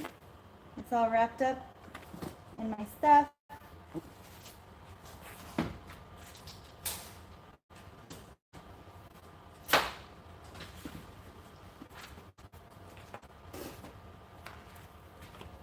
I just need to print out one.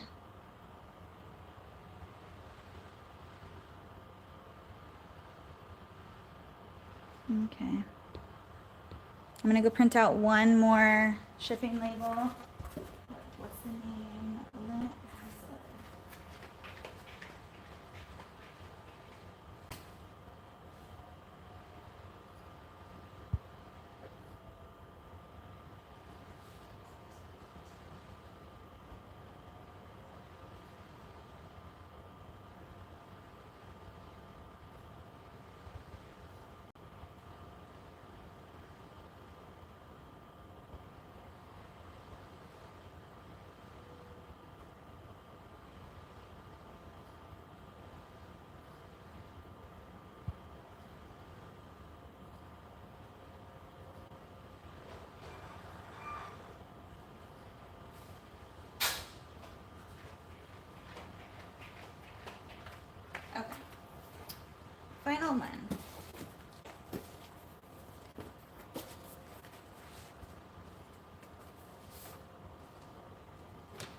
They get a business card, they get a care instructions card, a thank you note, and their invoice. Put that in there.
We did it, you guys.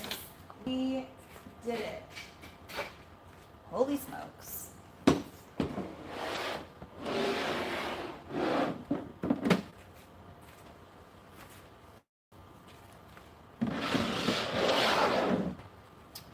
So then,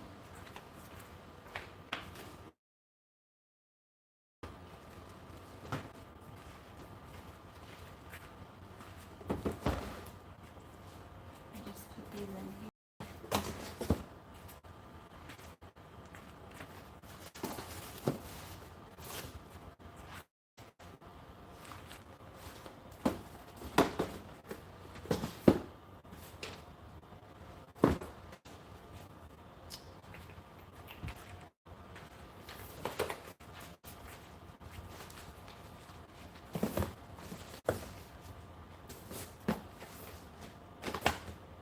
All right, you guys, we're done. Yay. Do you guys have any questions for me? 4.5 hours. We did, what was it, 2 big blankets, or 3 big blankets, 3 big blankets, and 4 lovies. We did 2 orders of 7 sets of nursing pads, and what we didn't package tonight, shoot, I need to package them, is I did 4 embroidery shirts, birthday shirts that we never finished. They're done, I just have to press them and package them, so I'll probably just have to do that in the morning. But that's a lot of orders for the one day to get out.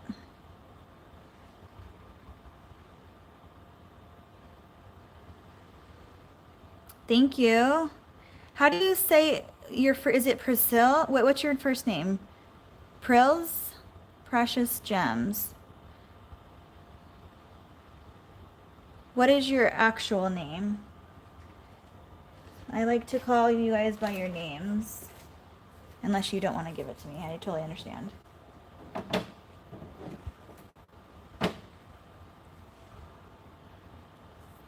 April. Okay, but call me Prill.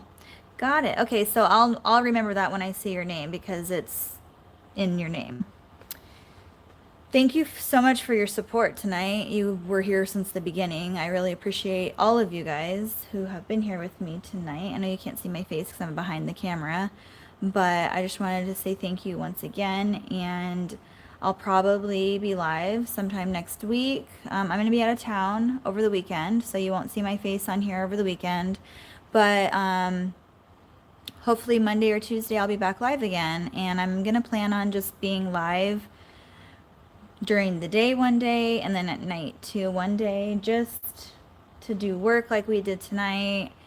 I don't know, I'm gonna try to do different things, but as the days get easier with the kids being in school and stuff, I can start planning things again with you guys. I know that some of you haven't been on my lives when I did Monday nights, and I did tutorials and we had lots of fun and stuff, but I stopped doing that because it got chaotic with the kids being out of school for summer and vacations and all that good stuff that you have going on with families. So now that life is finally starting to become back to normal with COVID, restrictions kind of lifted, but now they're coming back again. So cross your fingers that life doesn't change again.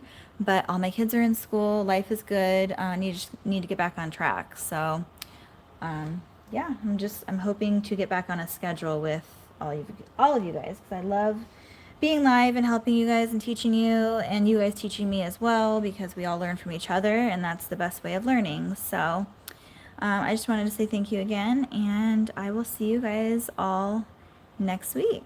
Have a lovely night, morning, evening, whatever it is to you guys, because it's early AM here for me. So I'm going to go to bed. I'm going to wake up and have a good weekend, and I will see you guys all next weekend. Or I'm sorry, next week. Bye, guys. Thank you so much again.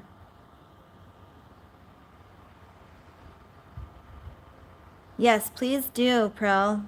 I want to see you do it. And are you going to post it on YouTube?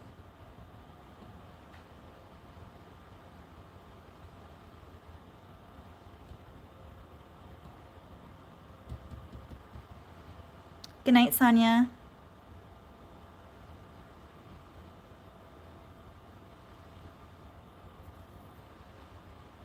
Awesome. I can't wait to watch it. I'll be looking out for it. Are you already on YouTube? Do you have a channel?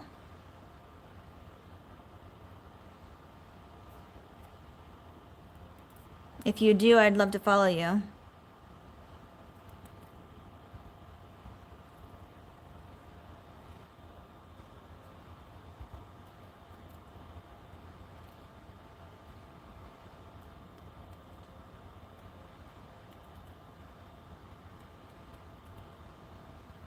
Okay. I'll look you up then, and I'll subscribe and follow you, and then I'll wait for your video to come out, because I want to see what you have going on. So thank you so much again, and I will see you guys next week. Have a good night. Good night, guys.